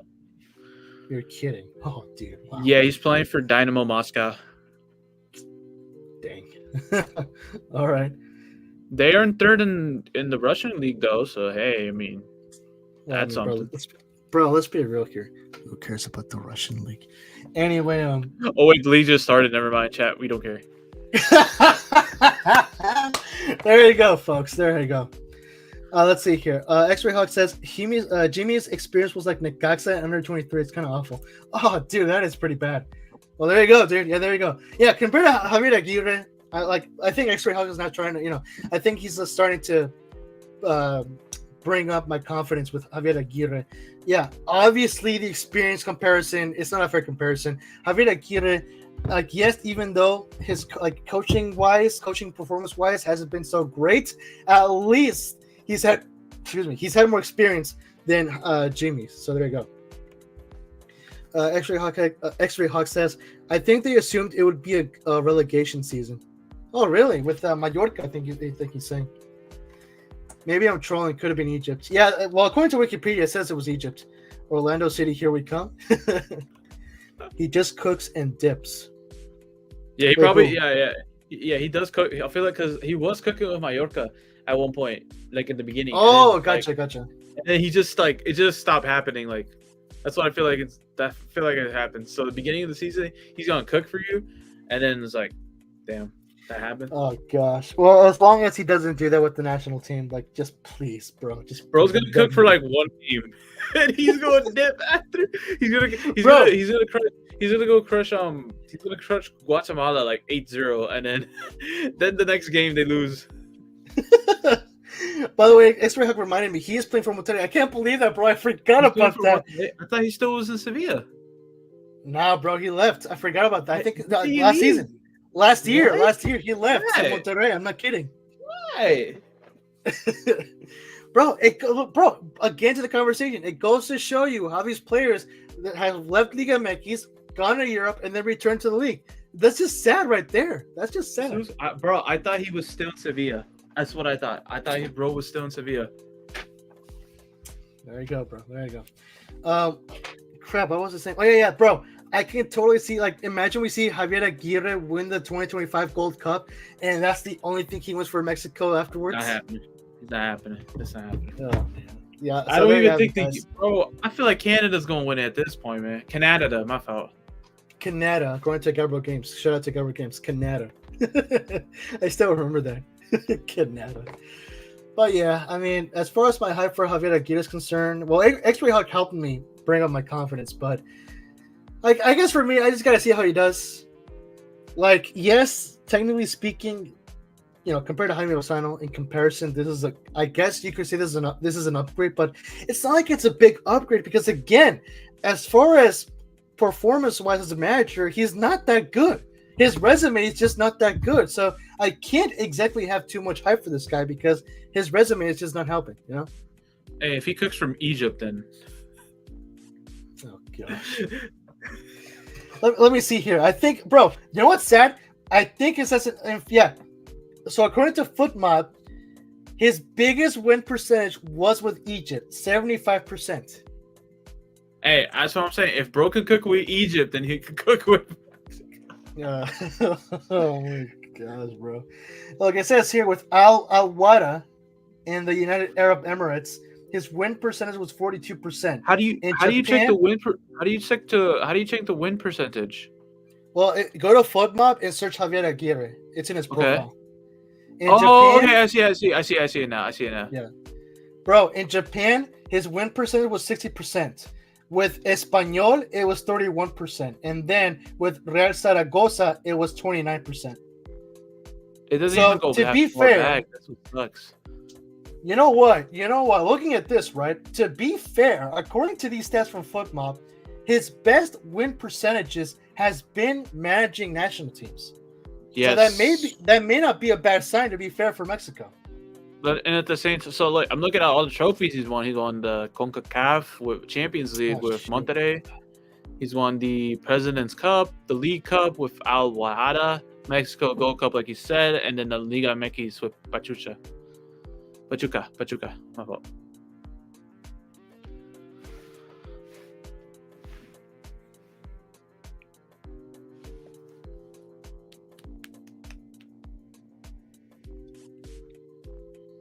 We can't hear you. Crap. Gosh dang it. Bro, my earbuds died, so it cut off the audio. I didn't hear the first part. You were saying about the trophies? Okay. So he won. It says he won the CONCACAF Champions League with Monterrey in 2021, and then the President's Cup, the League Cup with Al Wahada, the Mexican, the Gold Cup, like you said, and then Liga MX with Pachuca. All right, I guess it's not so bad of a resume then, but yeah, okay. I guess it's not that bad. Merrick says Mexico or USA will probably win Gold Cup in 2025. I'll say, you know what? No, it depends. Canada. Okay, look. Hold on. It depends on how.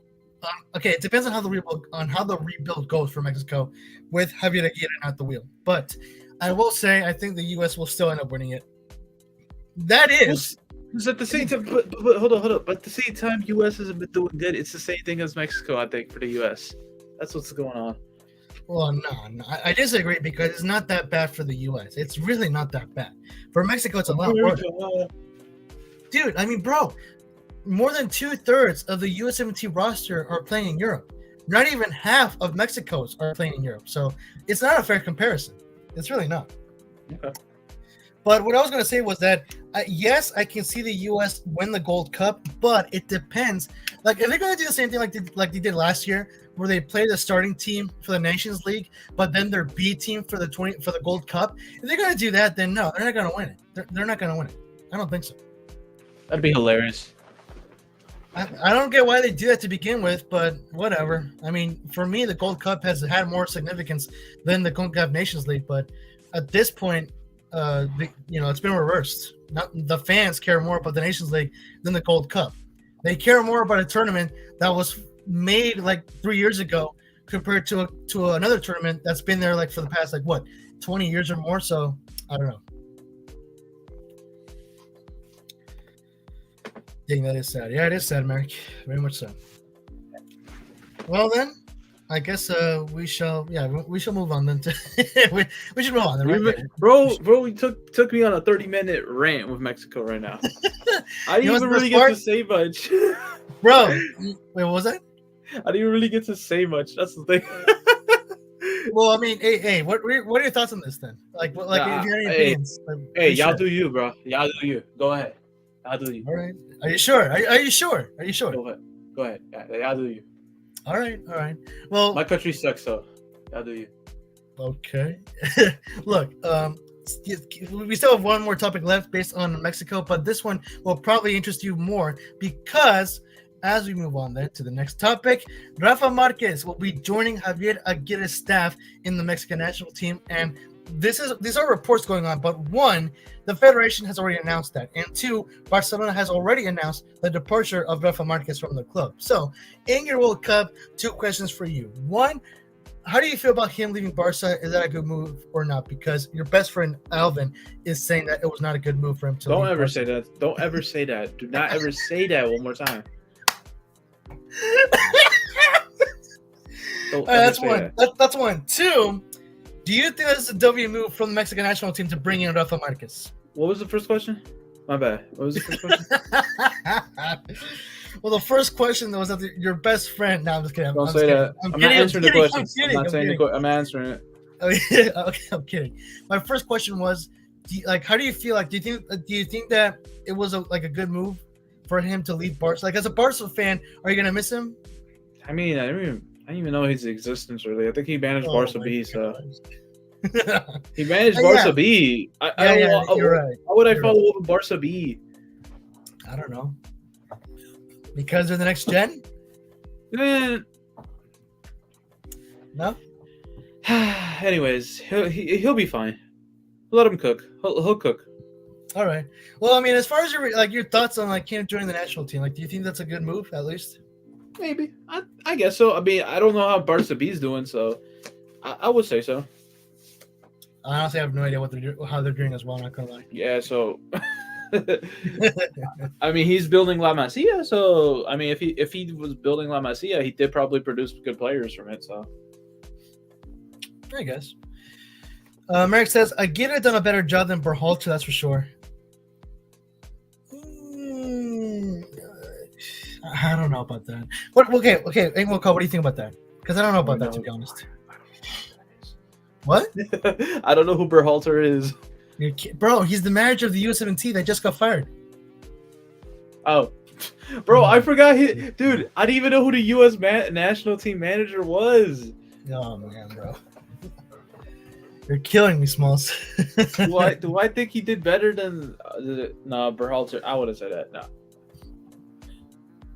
Chat, I did not cook. I'm sorry. Oh my gosh.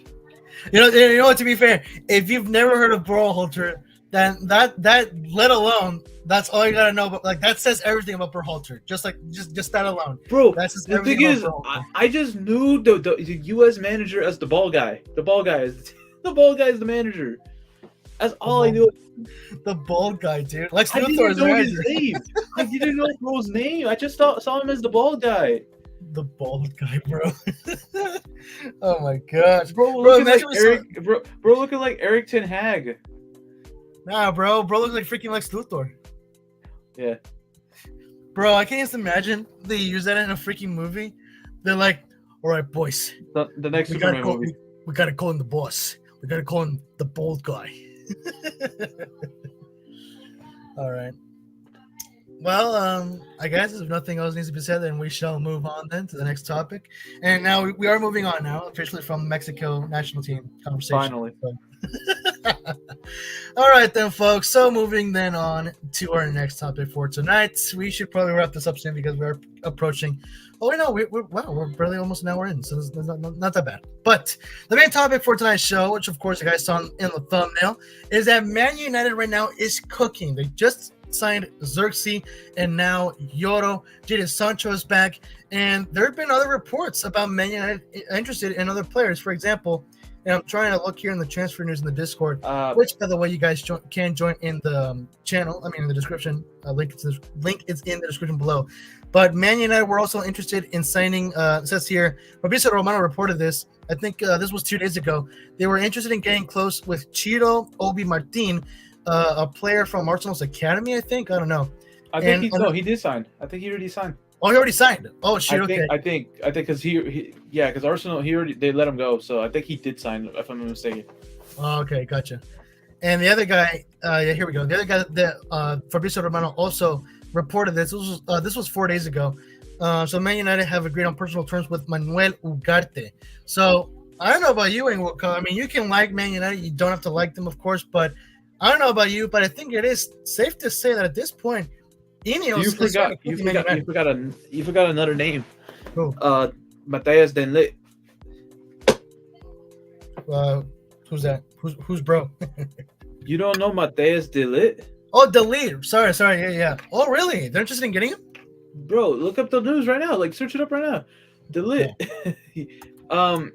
Okay, so look, Jadon Sancho. So look, he had a phenomenal season at Dortmund. All right, it was really good. Like that kind of threw back his career. So if Eric trusts in Sancho, then I can see Sancho becoming a ball because I didn't see him trusting him, and now he's like, I think he's trusting him for preseason. Let alone, I'm pretty sure Dortmund would want to have him back. Don't get me wrong, but Xerxes. So another thing, Xerxes. I remember the clip when he was in Bayern. I think they were playing preseason, and he missed a wide open shot. It was so hilarious. Like he was really open, and then bro just missed the shot. Oh, man. And but I really, like I said, I haven't. I only caught up to Xerxes when he was in Bologna, Bologna. I forget. But besides the point, I mean, I think these are good signings, and let alone Lenny Yoro. Hear me out. That's a good signing too. The only issue is bro wanted the Madrid move, and I'm gonna be honest, dude. If you go to Madrid, you're not playing, bro. I'm being dead honest, bro. You're not playing. Between Alaba, between Rudiger, between who's the other guy? Carvajal? I don't know. Carvajal. I wouldn't count him as a center back, but he's not playing, dude. He's gonna be in the bench just sitting there, and United's offering him more. United are looking for that rebuild, and I actually could see the rebuild happening. Hear me out. I think United. I personally like United. Don't get me wrong. And this rebuild, I prefer them over City United. To be honest, definitely. Me too. I mean, I'm an Arsenal fan, but I like United personally to the side. And if they get Ugarte, they're gonna cook. And if they get De Ligt too, they're gonna cook. They're gonna get rid of Maguire. They're definitely gonna get rid of, because if you got De Ligt, you got Lissandro Martinez, you got Lenny Yoro. Those are three phenomenal players already. Well, actually, you just mentioned. Oh wait, no, sorry. I was thinking about Anthony. Sorry, wrong person. Sorry. Yeah, so if you get De Ligt, imagine De Ligt cooking up United. I could see him becoming a star, because he's a really good. He's a good player for Bayern, you know. But let's be honest, we really haven't heard much of De Ligt in Bayern, I guess you could say. True. The last time if you ask someone, when was the last time you heard about De Ligt, really, they probably talk about his Juventus days or, his Ajax days, His Bayern hasn't been the best, but I would like to see bro in United, in a United shirt. And if they get Ugarte, he's been playing really good for PSG too. And I don't know, this rebuild for United is going to go good. And I think they just got rid of Martial too. So I don't know. This is really intriguing. I want to see what United cook. Yeah, I completely agree. Like, to me, this was probably one of the most exciting transfer windows for United in a while. Like Ineos is really rebuilding. They're cooking something. And look here, like at this point, say that United does get De Ligt and Ugarte and these other guys. At that point, Ten Hag will have no excuse to not cook with this team. Go ahead. Go ahead. My bad. No, I was talking for a minute. Go ahead. I was just gonna say, like at this point, United will have a very good roster of talented players. So at that point, if we don't see United at least end up in the top 4 next season, then it's the manager's fault. Like, there's no excuse at that point. You know what I mean? Right. I could look. I'm gonna be honest. Erik Ten Hag, I just think he had a disappointing season. He didn't have a lot of trust in players, and then I guess he's starting to trust the players now. And Ajax, he was cooking in Ajax, right? Yeah. And look, I could see him probably winning the Prem one of these years. Not this year. Okay, so I think it's still up to the debate with Arsenal and City, but I could see him winning the Prem one of these years. Who knows? Look, he just won the FA Cup, which is really, really good. And I believe they want to loan right now. I think they want to get rid of the GOAT Anthony, but bro does not want to leave. I think the best move for Anthony, in my opinion, is loan him out, send him to Serie A. I think he could cook if he let him. Because I think, look, Sancho, right? Sancho was disappointing when he started United and no faith, right? But if you send him to Dortmund, he cooked for Dortmund. That's the rest of the story. So if you send Anthony, send him to Dortmund, send him to Lazio. I don't know, send him somewhere. He might show his talents. That's what I think is gonna happen. Well, look, here's the thing, and this is what I was going to mention about Anthony earlier. And look, I hate to disappoint you, bro, but the thing is that a report came out. This was yesterday, posted in the Discord. Apparently, Man United are willing to let Anthony depart on loan this summer, but only if a club are prepared to cover his £70,000 week wages. And I don't know, but I don't know. We'll see what happens. I don't see, bro.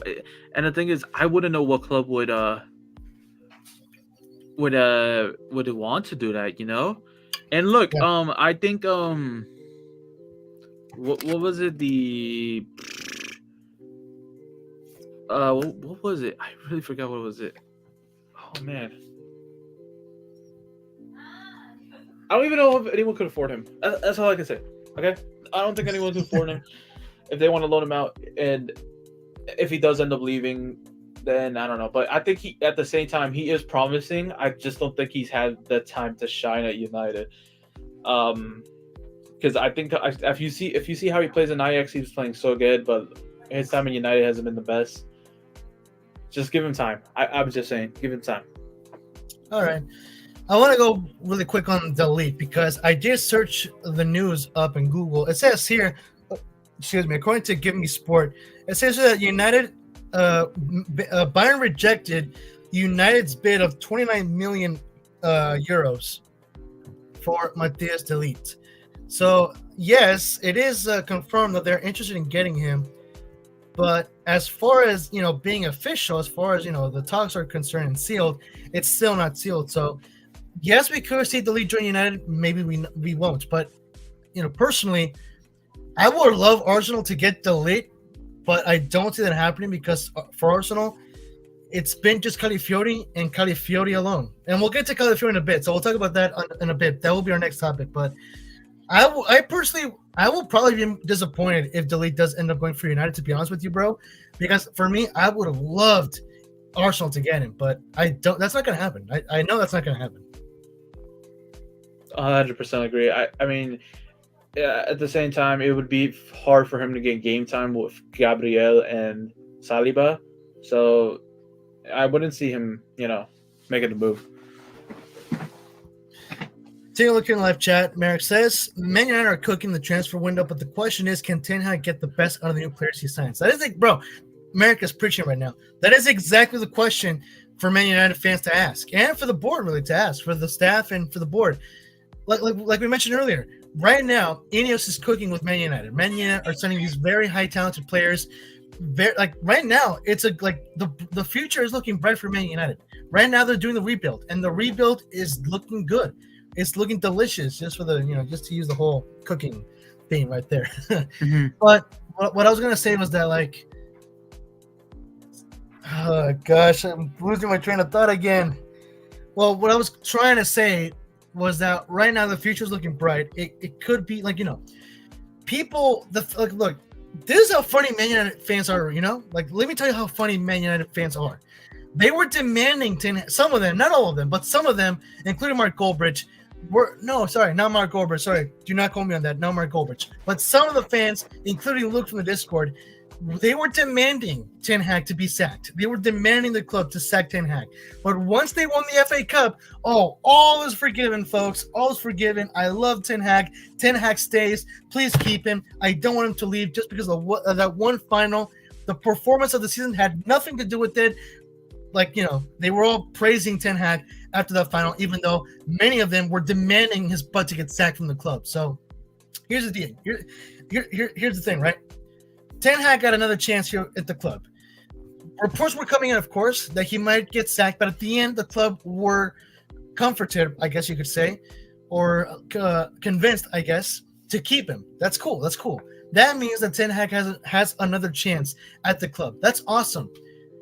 But like I said, right now, you have this chance given to you. The last thing you can do right now with this new chance you've been given is to screw it up. And right now, with these new players that Ineos is bringing in, they're literally serving you this plates of deliciousness for you on a silver platter. You cannot mess this up. Right now, as Ten Hag, you cannot afford to mess this up because you got a very good chance with you. Ineos is giving you these very good players. You have no excuse, bro. You have no excuse to mess this up. You just cannot afford to mess this up. So, if you ask me, I think the pressure is even double now for Ten Hag because, like I said, there is no excuse for you not to do good with these players, with this team. I agree. I 100% agree with you. Merrick says in the live chat, because Ten Hag couldn't get the best out of Anthony, and so far he couldn't get the best out of Sancho, but maybe he might figure out how to get the best out of him. Well, I mean, according to Fabrizio Romano, he reported that, things are back to normal. They've they've put aside their differences, I guess you could say, and yeah, so far all is good. They've reconciled. So Sancho is, as the picture showed, he was training with Man United, and you know what? Like Angel Cup mentioned earlier, I could totally see Sancho bowling out for Man United this season. I think we could probably see a redemption story for Jadon Sancho at Man United this season. So it's just a matter of we'll have to see what happens. Right.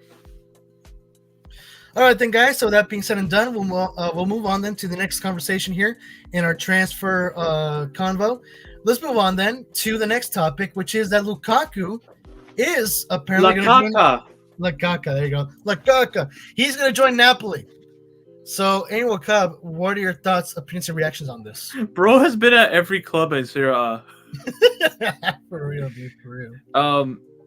I mean, like, rip Chelsea. They lost their money. Bro, no, W Inter for scamming Chelsea. That's all I had to say. He said BR back. But W Inter for scamming Chelsea. That's all I had to say. But at the same time, I don't know. This is... I don't know how, because this is going to be a tough rebuild for Napoli at the same time, because you got Osimhen, you got Bro leaving, and then you got Kvaratskhelia leaving to PSG. Maybe, no, actually not PSG, but he might leave. Who knows? He might leave. Bro might leave. So, you never know. Bro might leave. Both of them might leave. So, I don't know. This is tough. This is tough.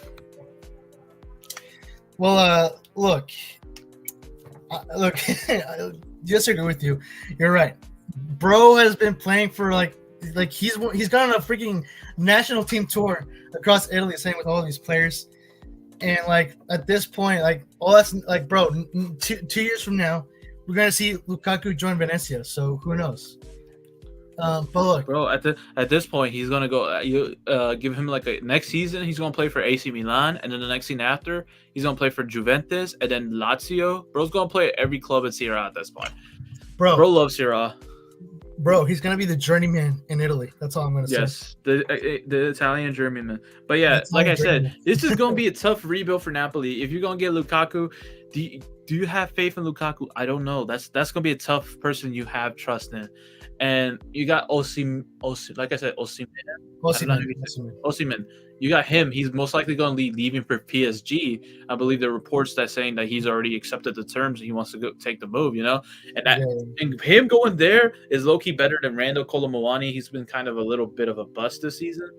But hey, man, I take Osimhen over Colomouani, even though he was my GOAT. But at the same time, not my GOAT, but I'm just playing.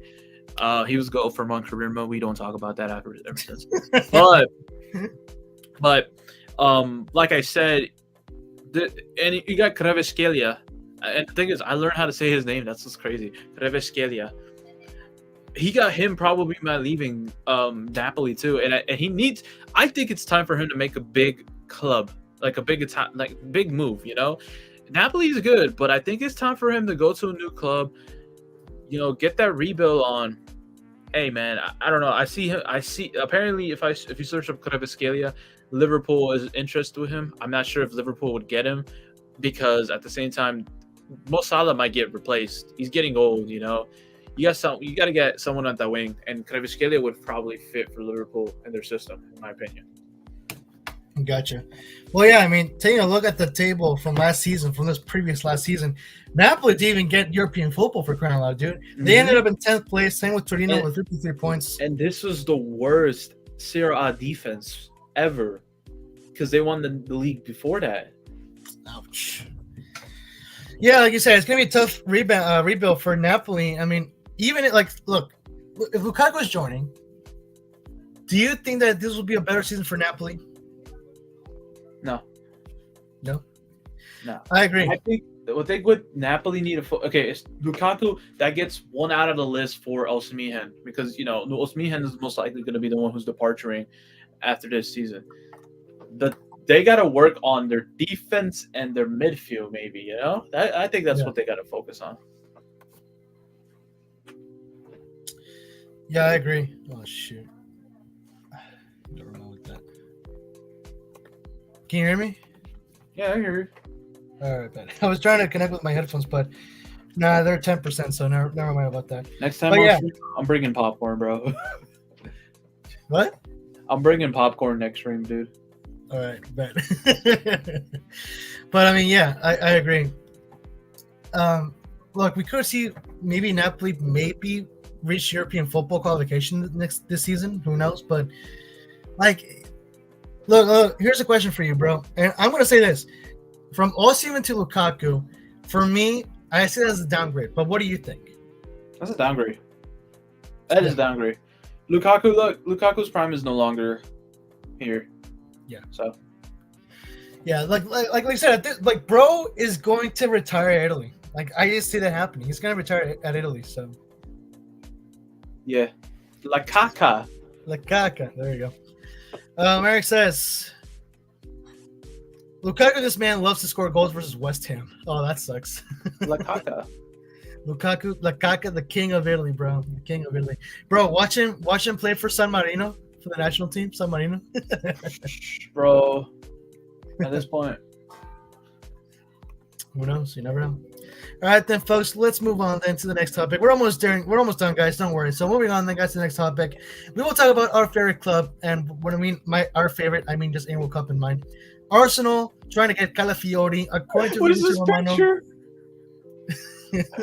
Why is he lick? What is he? Why is he? Sorry. Sorry. Bro looked at a girl, and that is his reaction. That's all I'll say. He said, "Oh my gosh, dude. Good lord." Anyway, bro, this guy saw John Terry, and yeah, that's what he thought. Anyway, probably a bad joke. Anyway, yeah. So Arsenal trying to get Calafiori. Fabrizio Romano's reported that's getting close, but even though these last few days it's been getting close, it still has not been official. So, look, it's very likely, and many of the Arsenal fans are pretty much, they've pretty much already gotten the mindset that it's going to be done, and it's inevitable. I think it will be done. The announcement is probably imminent, but like I said, it hasn't been 100% official. So, here's the thing. Yes, I feel like this is a good move for Arsenal. I hope that it becomes 100% cemented and official. Hopefully sooner rather than later. I hope for that. But the only worry that I have, it's two main worries. One, I just hope this does end up being official because, like I said, it still has not been official. So I hope it does end up being official. And two, I really hope in World Cup that Arsenal ends up signing at least one more player. If it turns out that this is the only player that we do for the transfer window, then I'm not convinced we're winning the league this season. I'm sorry, but I'm not. You don't think Arsenal's... Wait, say that again? Well, I'm saying that if this is the only signing that Arsenal does in this summer transfer window, then I'm not convinced that we're winning the league this season. Be honest with you. Hey, I mean, the transfer window, we got a month left, so I'm hoping we get one more transfer in there. We need a proper striker. We don't have that yet. We need that proper striker. That's what we need. And if we can get that this season, then I'm hoping at this point, give me someone that needs to rebuild. Give me Santi Jimenez, bro. Just give me someone who we could trust with the core. Because if Santi Jimenez could play good for Feyenoord, bring him to Arsenal. Look, bro, it would have been nice to have Morata into the club, but he went to AC Milan a couple days ago. I don't know. This is gonna be tough. It's tough to see who can they bring in. Bro, we could have probably gone in Xerxes ourselves. We were interested in Xerxes. That was the rumor. Those were reports. Yeah. And so that's what sucks about it. We're sleeping, bro. This team is sleeping. I don't know why. Man, just go sign Lautaro Martinez. We probably don't got the money for him though. So. He just He just did a contract extension with Inter Milan. Hey man, I mean, I don't know who to sign at this point. If I was Arsenal, they just got to find someone they can trust, and maybe a young core guy. But at the same time, I don't know who. So Calafiori, if he's the only signing, and the thing is, I have not seen him play for Bologna. This is probably the first time I'm hearing about him since the Euros. I'm not gonna lie, because I did not hear about him. Yeah, exactly. So I don't know. This might be. I'm still questionable about this move. I hope he does play good and he becomes one of the long-term Arsenal players. So I mean, at the same time, Arsenal did sign Takahiro Tomiyasu, who did play for Bologna. So I think Arsenal can have a chance in the league because at the same time, Man City, right? Ederson is in rumors right now. A lot of rumors are going with Ederson signing to one of the Saudi clubs. I think the one with Neymar in it, or something. That's already Romano already reported that's rejected. No, but there's another one that's interested. That's the thing. There's but he said the deal was off between Ederson and that club. No, there was but I said there's another club. There's two clubs. Oh, sorry. There's two clubs. Yes, the one club that was interested was the one that Conte plays, Al Ittihad. Ittihad? Yeah, like that. And right now is the one that Neymar's playing, Al Hilal. I believe is the one who's. And speaking of Conte, I believe, if I'm not mistaken, West Ham are actually interested in Conte. Yeah, that's what I saw. Yeah, Merrick, shout out to you. Conte, but actually, I saw this today. I'm like, why is this a report? Barcelona are also interested in bro. I'm like, why? We don't need bro, but okay, let it happen. I'd rather have him go to West Ham, honestly, though. Honestly, West Ham. They're trying to get Conte so that way they can improve their PR, public relations. So there you go. Smiles all around, But back to Calafiori. I hope Calafiori does sign. I mean, he is most likely signing, but I hope we get someone else, a striker. I would love to see. Yeah, I couldn't agree more. I really wish we had the chance for Sesko, but Sesko wanted to stay for Red Bull for one more season. I can't believe it, dude. Just unreal. That was going to be a golden signing right there. But I don't know. Danny Almo would look. I mean, I don't know why I'm saying Danny Almo. Since we're talking about Red Bull, I don't know if you put it in the show, Danny Almo. No. He's getting reports on Manchester City interested in him. Barcelona is interested in him. That's going to be an interesting transfer. And we still haven't even heard Barca sign Nico Williams yet. And I believe the deal is about to be finalized by the end of this week. Dude, if Arsenal ends up pulling up a surprise, pulling a rabbit out of their hat, and sign Nico Williams, I'm going to be so thrilled. But it's not gonna. No, I agree. It's not gonna happen. It is not good. Barcelona, because he said Barca's the move because he wants to play with Yamal. That's the only reason. Makes sense. Hey, don't get me wrong. I would like to see him in Arsenal. Don't get me wrong, but it's not happening. Yeah, it just would be tough to replace Martinelli and Saka. Well, here's the thing. Considering that Martinelli did not have a good season this past season, like he was rusty, dude. He had a poor season, if you ask me. I wouldn't mind replacing him with Nico Williams. Not gonna lie. Nah, Martinelli, in my opinion, I keep him. Just give bro trust. It's just one season. If he does it this next season, get rid of bro. All right. Well, look, I agree with everything that you said. I hope that Arsenal can at least make 2 more signings or something. We desperately need a striker. That's that is the golden piece. The golden missing piece that we need. Just a profile striker, a prolific striker that is dangerous in front of goal. That is exactly what we need to win the league. But so I couldn't agree more with you. But bro, that's the problem. There's been 0 rumors, like not even rumors, like let alone rumors. 0 reports out there. Nothing saying that Arsenal is interested in this other player or this other player. Like nothing. It's been complete silence from the club other than Calafiori. So that's what worries me. Bro, I even told my dad, who's also an Arsenal fan, I'm convinced that at this point, we're most likely not going to sign any other player other than Calafiori. That is if we even get him, his signature pen on paper. You know who I think would be a good signing, since it's Julian Alvarez does want to leave City. I don't see him going to Arsenal, but we did make business with Gabriel Jesus. Let's say Julian Alvarez went to Arsenal because he does want to leave City because he wants to be a starter. He doesn't want to be a backup. Do you think that would be a good signing though, Julian Alvarez? Oh yes, 100%. Yeah, but I think he's going to Atletico Madrid if that's the case. Oh, but might as well just I think Memphis Depay. We could sign Memphis Depay, but he's kind of rusty at the same time. Oh heck no, dude! No, I'm sorry, but I would not take Depay to Arsenal. Sorry. But I think only Depay. He's more of a country player than a club player. I think his best last time he was good was when he was with Leon. That was his prime. Where is Osimhen going to again? PSG. Oh, that sucks. I think it's like already happening because they're gonna need to replace the turtle. So that. Yeah, that sucks, bro. If Arsenal have gone to Osimhen, that would have been a prime golden sign right there as well. But, bro, like I'm saying, Arsenal's sleeping, and I don't know why. We lost Zirkzee to freaking United for crying out loud. They just can't focus on one player. They got to focus on multiple players at the same time. Bro, you're preaching. Exactly. I couldn't agree more. If Arsenal fans are hearing this, I hope you're hearing this. But, yes, bro, I couldn't agree more. Arsenal should really, okay, come to think of it, I agree. But at the same time, though, I can kind of see why they're focusing on this one player. Because let's go to Mudryk, for example. Arsenal were focused on Mudryk, but they screwed it up with Mudryk, and Chelsea took over the deal, and Chelsea stole Mudryk from Arsenal. So I understand why Arsenal. But at the same time, it's good that they took him because look what Bro's doing. He's not doing nothing. So W. Well, here's the thing, though. Do you think that Mudryk would actually be playing bad if he had gone with Arsenal? No. Chelsea's a dumpster fire of a club. Bro, I'm not even joking around. They really aren't. Yeah. Like, bro, Enzo Fernandez should be like putting aside the whole controversy with him right now. What the controversy?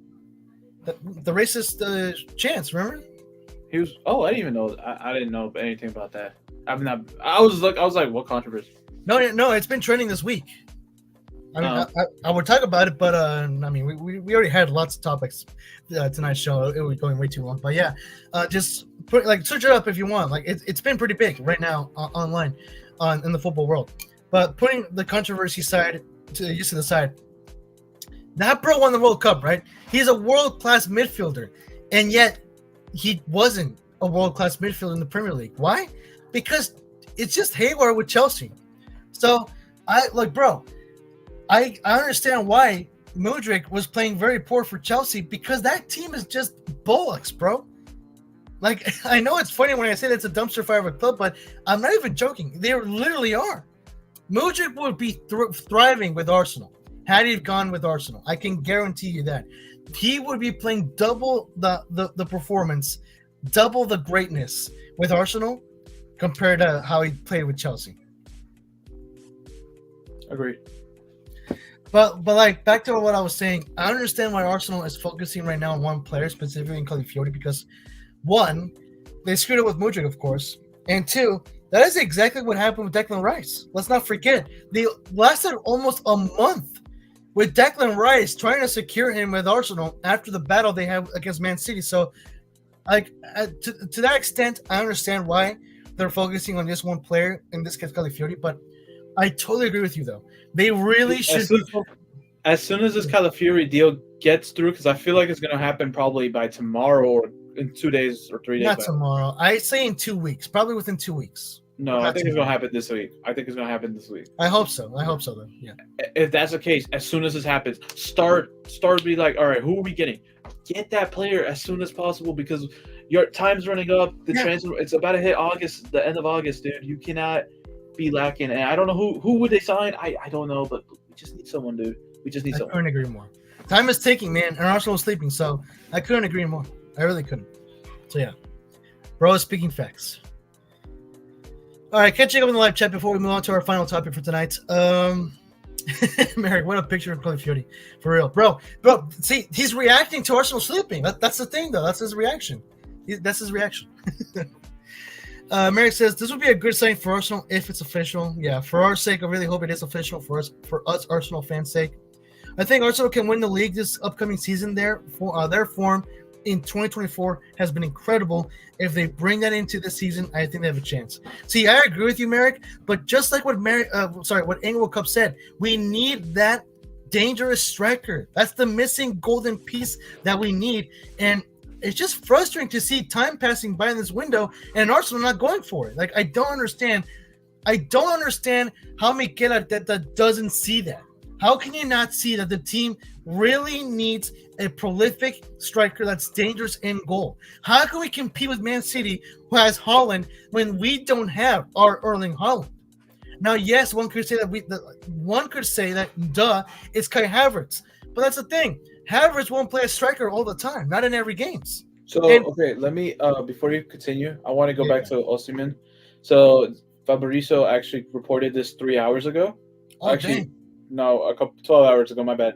Negotiations between PSG and Napoli for Osimhen are not advancing after recent talks. PSG cool. rejected the include Kang Lee in the deal and will not trigger release clause as Napoli wanted. Deal not happening under these conditions. PSG also happy with Ramos and Colomwani. Oh dang, bro, that's interesting development right there. Hear me out, Arsenal. It's your chance. They're gonna sleep on it, but yeah, there's a chance right there, dude. Edu, come on, bro, wake up, man. No disrespect, but wake up, brother. Merrick says, I would like Conte at West Ham. Bro, that would be awesome to see Conte back in the Premier League. Make it happen, bro. Make it happen. Make it happen, dude. I think it's time. I think West Ham will fit. Just get him out of the Camels League. That's all I'll say. Bring, bro. Save him from the Camels League. That's all I'll say. No disrespect, by the way, to the, Saudi Pro League fans out there. Merrick says, but I don't think it will happen. Really? What? Tell us, Merrick. Let me know in the live chat. Why do you think that it won't happen for West Ham? Because I'm pretty sure Romano reported that, if I'm not mistaken. So, football. Can you search up Conte right now and see what's the big top transfer news right now going on with him? Yeah, no worries. And just show. I'm not joking. Look what you'll see what I mean. Like, what the heck is going on? I don't even know why. Oh, it's Barca? Yep, it's crazy. West Ham, Barca are gonna fight for Conte. I see West Ham winning. Look, okay, one, I agree, but two, to be fair, this is from the Daily Saba. I've never heard of these bros. So I'm looking at the one from the Guardian 3 days ago. West Ham in talks to bring in N'Golo Kante back from Saudi Arabia for 20 million euros. I mean, I don't see how it doesn't happen. That's all I'll say. I don't see it not happening. Like, why would it not happen? That's all I'm saying. Unless Barca pulls a miracle, a rabbit out of their hand and hijacks the deal. Just sell Rafinha, bro. Sell Rafinha. Oh, man. Merrick says, yeah, I agree. Martinelli was poor last season. Yep. Chelsea dumpster fire of the club. Bro, in the words of Mark Goldbridge, they're an absolute disgrace. Merrick says, even though Caleb Wiley went to Chelsea, I gotta say what a story he has had, honestly. I just hope he does well in Europe. It's Chelsea, bro. There's gonna be a low odds for him to do well in Europe. Chelsea are just lame. Exactly, bro. Exactly. All right, then, guys. Finally, to finish off tonight's show with our final topic for tonight. If you guys have not heard yet, and I mean, honestly, if you're an MLS fan, you've probably heard this already. But the fact is that Marco Reus is joining the LA Galaxy. Fabrizio Romano has already reported it. It is a here we go, yahoo! And yeah, it's official. It's about to be official. It is imminent. Even LA Galaxy's general manager Will Kuntz has already confirmed that all that is left to do is to give him the contract for him to sign. And yeah, it's imminent. Marco Reus to LA Galaxy. So, in World Cup, what are your thoughts? Damn, Charlie got robbed. I mean, like I said. Hey, to be fair, Marco rejected. He rejected Saudi. Yeah, that's good. Bro wants to be relevant. At this point, bro, I don't know. I think Ricky Puig and Marco Reus are gonna cook together, man. Oh yeah, they're gonna cook together. I honestly might come if LA Galaxy come play here. I might come try to see a game. I want to see LA Galaxy and LAFC. I want to see Giroud play. I want to see Reus play. You know, there's a lot of players. Hey, don't talk about my boy Giroud like that. Nah, bro. Anyways, bro, that's my respect. That's all I'm saying. Anyways, but besides the point, yeah, I mean, I want to see those players play. So, yeah, bro. Our general manager, Will Kuntz, is cooking, bro. He's cooking. The Galaxy, just like Merrick mentions here, they are looking good this season. We're just on fire, bro. Bro, hear this out. The LA Galaxy is leaving. Like right now, the MLS season is on pause because Leagues Cup is going to kick off this Friday, right?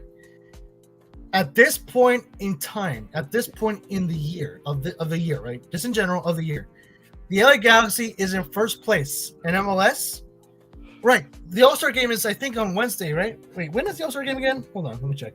I don't know.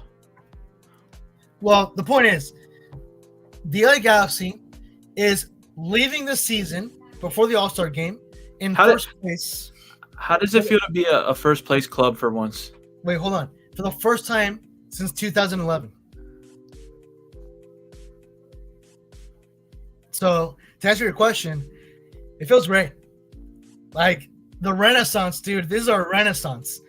Look at what happens when you sack Chris Klein, our previous manager, or president, who was the president for the past 10 years, dude. Bro lasted a full-on decade with the club.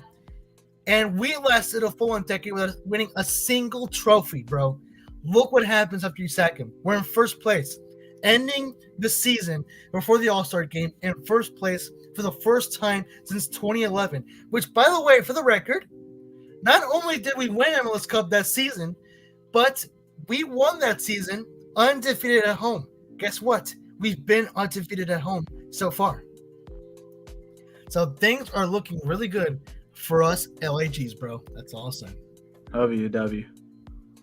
Merrick says, I think they could be more better now with Royce in the team. Oh, yeah, bro. We're going to cook. We're just going to cook. And, well, I mean, I don't want to say steamroll because that would be too much, but we're going to cook.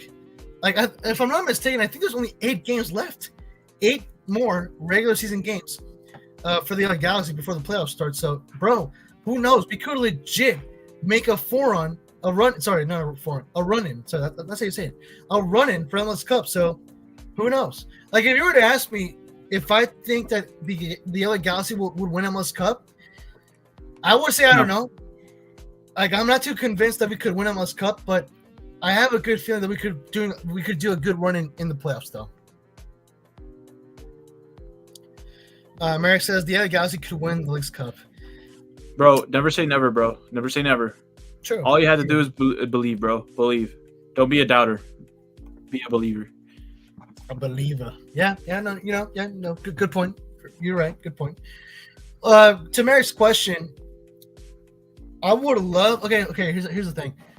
Leagues Cup is just a cash grab tournament. Let's be real here. So, yes, I would be okay. To be fair, if the Galaxy won Leagues Cup, I would only be happy because it would be the first silverware that the club has won since 2014. So since a full decade.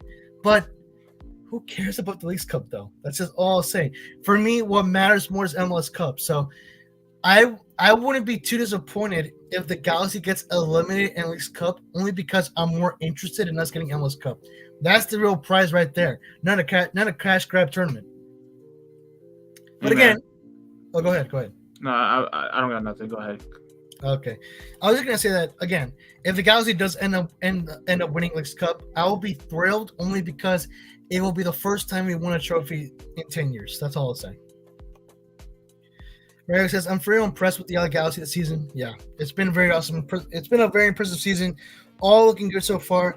I just hope that we can at least pull something off, Like, I think I will be disappointed if the Galaxy does not win anything this season, but not too disappointed because the future is looking bright. So who knows? Maybe if we don't win it this season, then maybe next season is our year. Who knows? And well then, guys, that was our final topic for tonight, which means that we will end off the show with a brief open discussion, football Q&A. So before we call it a night, because we're about to approach the 2-hour mark. So there you go. So yeah, I'll give 5 more minutes. Any football questions that you guys have in mind, or any football topics that you guys want to talk about right now? Now's the time. Any World Cup? Any questions, topics that you want to talk about right now? Nah, you gotta give me a second. For right now, I can't think of anything right now. No worries. Actually, Merrick, let's get to this because I did ask you this a few moments ago. Merrick, let me know in the live chat. Why do you think West Ham will not get N'Golo Kante? Like, why do you say that you think it won't happen? Because I don't see how it can't happen. Like, I don't see why not. So yeah, when you have a moment, please feel free to share your thoughts on that. Merrick says, I would be happy to see the LA Galaxy win silverware, especially the MLS Cup. Yeah, thank you, Merrick. Yeah, for me, I mean, for all of us G's, it would be a thrill because, like I said, a full-on decade. Like, bro, if the Galaxy does not win this year, then it will be officially a full-on decade without any silverware, without anything. So, I hope we break the streak this year. That's all I'm saying, bro. I hope we win. Man, screw it. You're not winning nothing, son. Wow, bro. Wow. That's all I say. Wow. I don't got. I can't. Any topics? Let's see. I don't got any top. I can't think of anything. Okay. What about the Olympics? Who cares about the Olympics? Bro, who said that, bro? I don't know, bro. I'm gonna be honest. I don't got anything. I don't got anything. So. Look. To be fair, I think this Wednesday or next Wednesday, I don't know, but France, the U23. It is a U23, right? In football, the U23 teams, or is it a different young team? I think it's a U23. Hold on, let me check. I think so. Well, anyway, I don't know if it's this Wednesday or next Wednesday, but the U23 France versus USA game will be on a Wednesday. I am planning to do a live stream for that, a live commentary stream, so we'll see about that. But, I mean, all I got to say about the Olympics is I just, I send the best wishes for the U17, young U23, so, yeah. So this is one, I was looking through FootMob, and it says, LAFC confirmed the departure of Fall to Barcelona on loan. Mamadou Fall? Yeah, I've heard about that. I mean, who cares? I don't know who bro is, but please don't bring him. I don't know. How old is he? Oh, he's 21. I don't know. Barcelona are trying so hard to rebuild. I don't know. Okay, let me ask you this. Yeah. Julian Araujo, what do you think? Do you think he's gonna get loaned out again this season, or do you think he's gonna stay for Barcelona? Or do you think they're selling him? What do you think is gonna Julian happen? Alvarez? Araujo. Oh, Julian Araujo, former Galaxy player. Honestly, dude, I can't see him being loaned out again. Well, okay, here's the thing. It depends on how desperate Barca is. If they really need the depth, then they'll keep Araujo. But if they don't care, which that's what I suspect, then they're going to loan him out again. I hope that he's training. I think he's going to be underrated. So give him a chance. I think give him this chance this season. You have people like Dest who is a bust. I'm not going to lie. Oh, dude. I forgot, bro. I totally forgot about him. Oh, my God. I think Julian Araujo, low-key, I think he might be a right back who might be replacing Roberto. I mean, because let's be honest, if they get lucky to get Cancelo, I mean, I don't know. I think that'd be cool if they get Cancelo. I don't know if they'll sign back João Felix and all, but give Araujo that right back spot. Let him shine. You let Balde shine. Look at him. He's one of the not top players, but he's one of those decent players now for Barca. But Jordi Alba left to give Balde playing time. He wanted to go play with Messi, of course, again, but he did want to show, hey, we need someone to rebuild that Barca. We need someone young. Give Balde the chance. If they're gonna give that, if Roberto, he's not the best. Take him out. I prefer to have Araujo chance to shine. Yeah, I mean, that's the thing. Gotcha. Going back to Merrick's topic here with West Ham and N'Golo Kante, I honestly don't know why I think Kante to West Ham won't happen, but I just have this odd feeling that it won't happen. Okay, I mean, it's either Barca or West Ham. I think it's West Ham. I think I guess it also depends on the players, like what he wants to, but I also hope that it's West Ham because I would love to see Conte return in the Premier League. I think it would be pretty cool. Merrick says, I'm definitely rooting for Caleb Wiley and U17 Olympics. Yeah, I mean, that's the only reason. That's the only thing I really care about the Olympics is just the U23, U17. But other than that, I really couldn't care less, bro. Can't wait for Mbappe to shine. I'm just playing. He's not playing in the Olympics, is he? I know he's not. I was just joking. Oh, okay, cool. I want to plug in my bro. How does this? I don't understand why it says 10% when it's fully charged. I don't know, bro. My computer is wacky. Whatever. Well, anything else before we go? From what I know of, when I looked at these transfer rumors and everything, I don't have anything.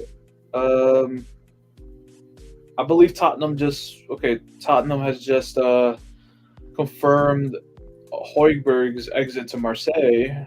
I don't know. I actually don't have anything really. All right, no worries. Merrick says in live chat, I'm looking forward to watching Thiago Almada in the Olympics as well. Yeah, he's playing for Argentina, come to think of it. So, yeah, that would be pretty interesting. Isn't Yamal and Williams playing for Spain in the Olympics as well? Is that confirmed? I don't think so. No? Oh, okay. Let me check. Spain Olympics soccer team. Because if I put football team, is going to think something else. No, it doesn't look like he is. It looks like the only player I see. Okay, we have Eric Garcia, Pau Cabrasi from Barca. I don't know any of these other players really. Poor bros. They play for Barca. But one, I don't follow Barca, and two, I haven't heard of them. Because this dude is already 16 years old. That's why. Oh, okay. Eric Garcia, he played for City. He had a stint at City. He's all right. He's not the best. Sergio Gomez plays for City. Okay, Barca, Spain has a different. Spain has, huh? I've heard of Gomez. Spain have a different, not different, have a decent team. I think the key players right here would be Pau Cabrasi, Eric Garcia, Juan Miranda, Sergio Gomez, and Fermin Lopez, and Abel Ruiz, and Diego. I don't even know who that is, but yeah, those look decent players. I think Spain, they'll make it out, but I can't tell you much. Well, you know what? I'm looking at I'm on FootMob. I'm looking at the groups right now. You know what? Just to close off, then, now that we're talking about the Olympics, let's close off by sharing our pre-tournament Olympics predictions, and let's just start with the group stages, I guess. So I'll share mine really quick. My predictions for the groups: I think France will win the Group A. Second place, I'll get it to the U.S. with third place Guinea and fourth place New Zealand. Group B, Argentina is most likely winning that group. With Morocco, I'm going to give it to Morocco in second. Ukraine in third, and Iraq in fourth. Group C, Spain will win the group with second place being. I'll give it to Egypt, I guess, with third place Uzbekistan and fourth place Dominican Republic. And in Group D, I think Japan will win the group with Paraguay in second, Mali in third, and Israel fourth. What are your predictions, bro? I don't care.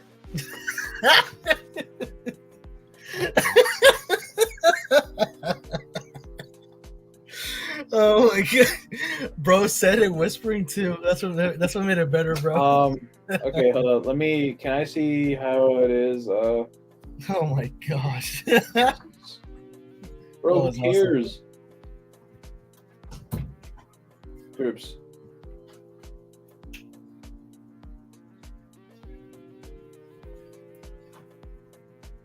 Don't show me like the schedule. Oh my god, hold up. Is that football?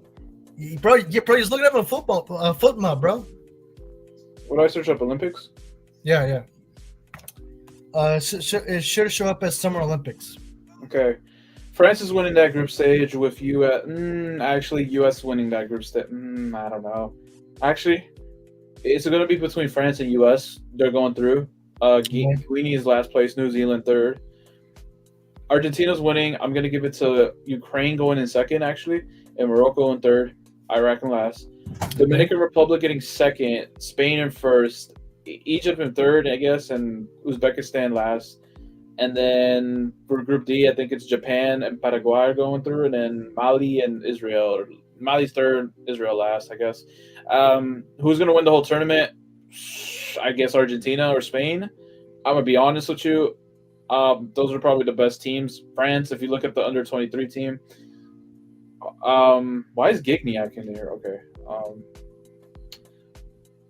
Yeah. I don't think Henry's going to win it, to be honest. I mean, Henry has not been that much of an excellent manager per se, so I just let bro go back to commentating in the Champions League. For real, bro. For real. Yeah. I don't know. It's really between I guess France winning the whole thing. Maybe Argentina. Well, Argentina got Julian Alvarez, Diego. Argentina might win. They got like really decent players, and then Spain. I mean, it's Spain, like I said. Spain might. Yeah, it's between those teams, like I said. Those are going to be my predictions. So. Well, what are your top three? Rank your top three highest odds to win the tournament. Spain, Argentina, and France. All right, yeah, Spain, Argentina, France. Yeah, I could see U.S. I would completely agree. Same rankings. I could see U.S. pushing it, but I don't think they'll win it. Yeah, me neither. But I could see them pushing for a far. They could go far into it. I think they could go as far as up to the probably semifinals, but that's it. I don't think they could reach the finals, to be honest. Japan, I can see Japan going far too. I feel like they'll be a dark horse, or maybe the DR. You know who could be a dark horse? Morocco, in my opinion. Yeah. I mean, the DR has decent players too. The Morocco has decent players too. I don't know any Morocco. Why is Hakimi playing? Bro's not even under 23.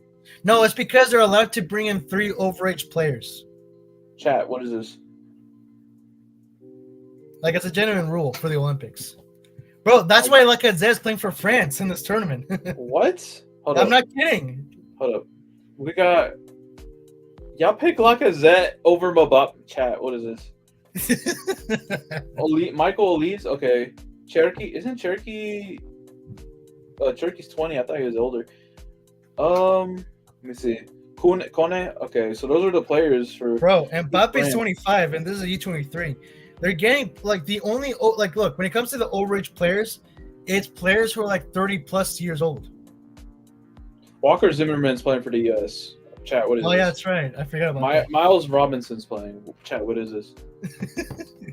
Bro, you guys could have bring in so many other players, but you decided to bring in goddamn Walker Zimmerman. Argentina, they're bringing Rulli. Crazy how they didn't bring in Messi for that as well. They bring in Otamendi. Bro is injured. What do you mean they didn't bring him in? Well, if he wasn't injured, that's what I was saying. If he wasn't injured, they bring in Otamendi. That's funny. And Luke, no, this guy's actually 23. Who else is this? Who's the old player here then? Chad, what is this? Chad, what is this? Spain. Let's see what Spain's cooking. Okay. Oh, Spain are gonna go ahead and bring in. Let's see. I don't see anybody old so far. Once I know it, I'll see it. Oh, I don't even think they're bringing anyone old. Everyone here looks young. Oh, really? Yeah. Japan probably gonna bring in Kamada. Watch. They'll bring in one of those 40-year-old players that they have. The guy who's 54 playing and plus or whatever right now. Exactly, bro. Exactly. Israel. The only player I see Israel bringing is Solomon. That's the only player I watch. I don't know any player from Israel, to be honest. He plays for Tottenham. Who cares? No, I'm just kidding, bro. I'm just kidding. I'm kidding. Well, Merrick says that he thinks Argentina will win gold. I don't mention Brazil because Brazil is not in the tournament. So unless we're talking about the women's. Unless we're talking about the women's. Bro, imagine the U.S. women's does not win the tournament. But yeah, it's okay. Canada. What's that? Canada is winning the whole thing. Canada, there you go. Canada's winning the whole tournament. There you go. Well then, folks. What was that? I know. I was reading what you said. Oh, okay. Well then, folks. I think that will be it. I think it is time for us to call it a night. We are past the 2-hour mark, so that will be it then. Thank you very much, folks, for joining tonight's Futbol Galaxy Show episode, and of course for our live football discussion for tonight. If you guys happen to enjoy today's episode, then please do give it a like. And don't forget, guys, to hit the subscribe button for more shows here on the channel. And don't forget to smash that bell, the notification bell, so you won't miss when the next show goes live. And of course, as usual, I always post it in the community tab when the show goes live, so don't forget about that, of course, guys. All of that can happen, of course, once you hit the subscribe button for the channel. If you guys have Discord, then please don't forget, guys, to to go down to the description and to click the link. Once again, it is in the description below, the link to the channel's Discord server. All you gotta do is just click the link and you're in. Simple as that. Just 2 clicks for free. No charge, whatever, whatsoever. It's free, bro. It's free. There's no excuse to not join. So once again, if you guys have Discord, please feel free, guys, to join the official Discord server of the channel. And until then, a huge shout out to my boys in the live chat, to Merrick, to who else joined? X-Ray Hawk with a surprise cameo. Bro, he really came in as soon as we were talking about Mexico, and bro dipped. Bro, hey, he heard the call, bro. The call of the wild, and he answered it, bro. So we gotta give a shout out to the legend himself, the veteran, the legend in YouTube that brought us all together. If he ends up listening to this, then shout out to you, my man, the senior legend himself, to X-Ray Hawk, to who else? To Diddle Dude, and to True Edith, even though he came in just to troll. But yeah, shout out to those 4 people who joined the live chat in the description. In the description for tonight's episode. Shout out to all you guys. Thank you very much, guys, for joining. Really appreciate you guys. And of course, a big, huge thanks to my boy in World Cup for joining tonight's episode here on the channel on the stage. So, with that being said, from my boy in World Cup, it is Futbol Galaxy, your boy, the host, and we'll see you guys in the next one. Have yourselves a great Galaxy night.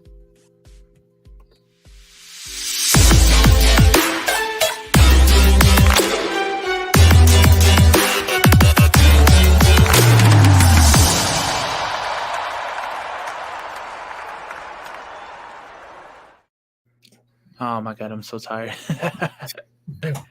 Bro. Bro was ranting. Bro was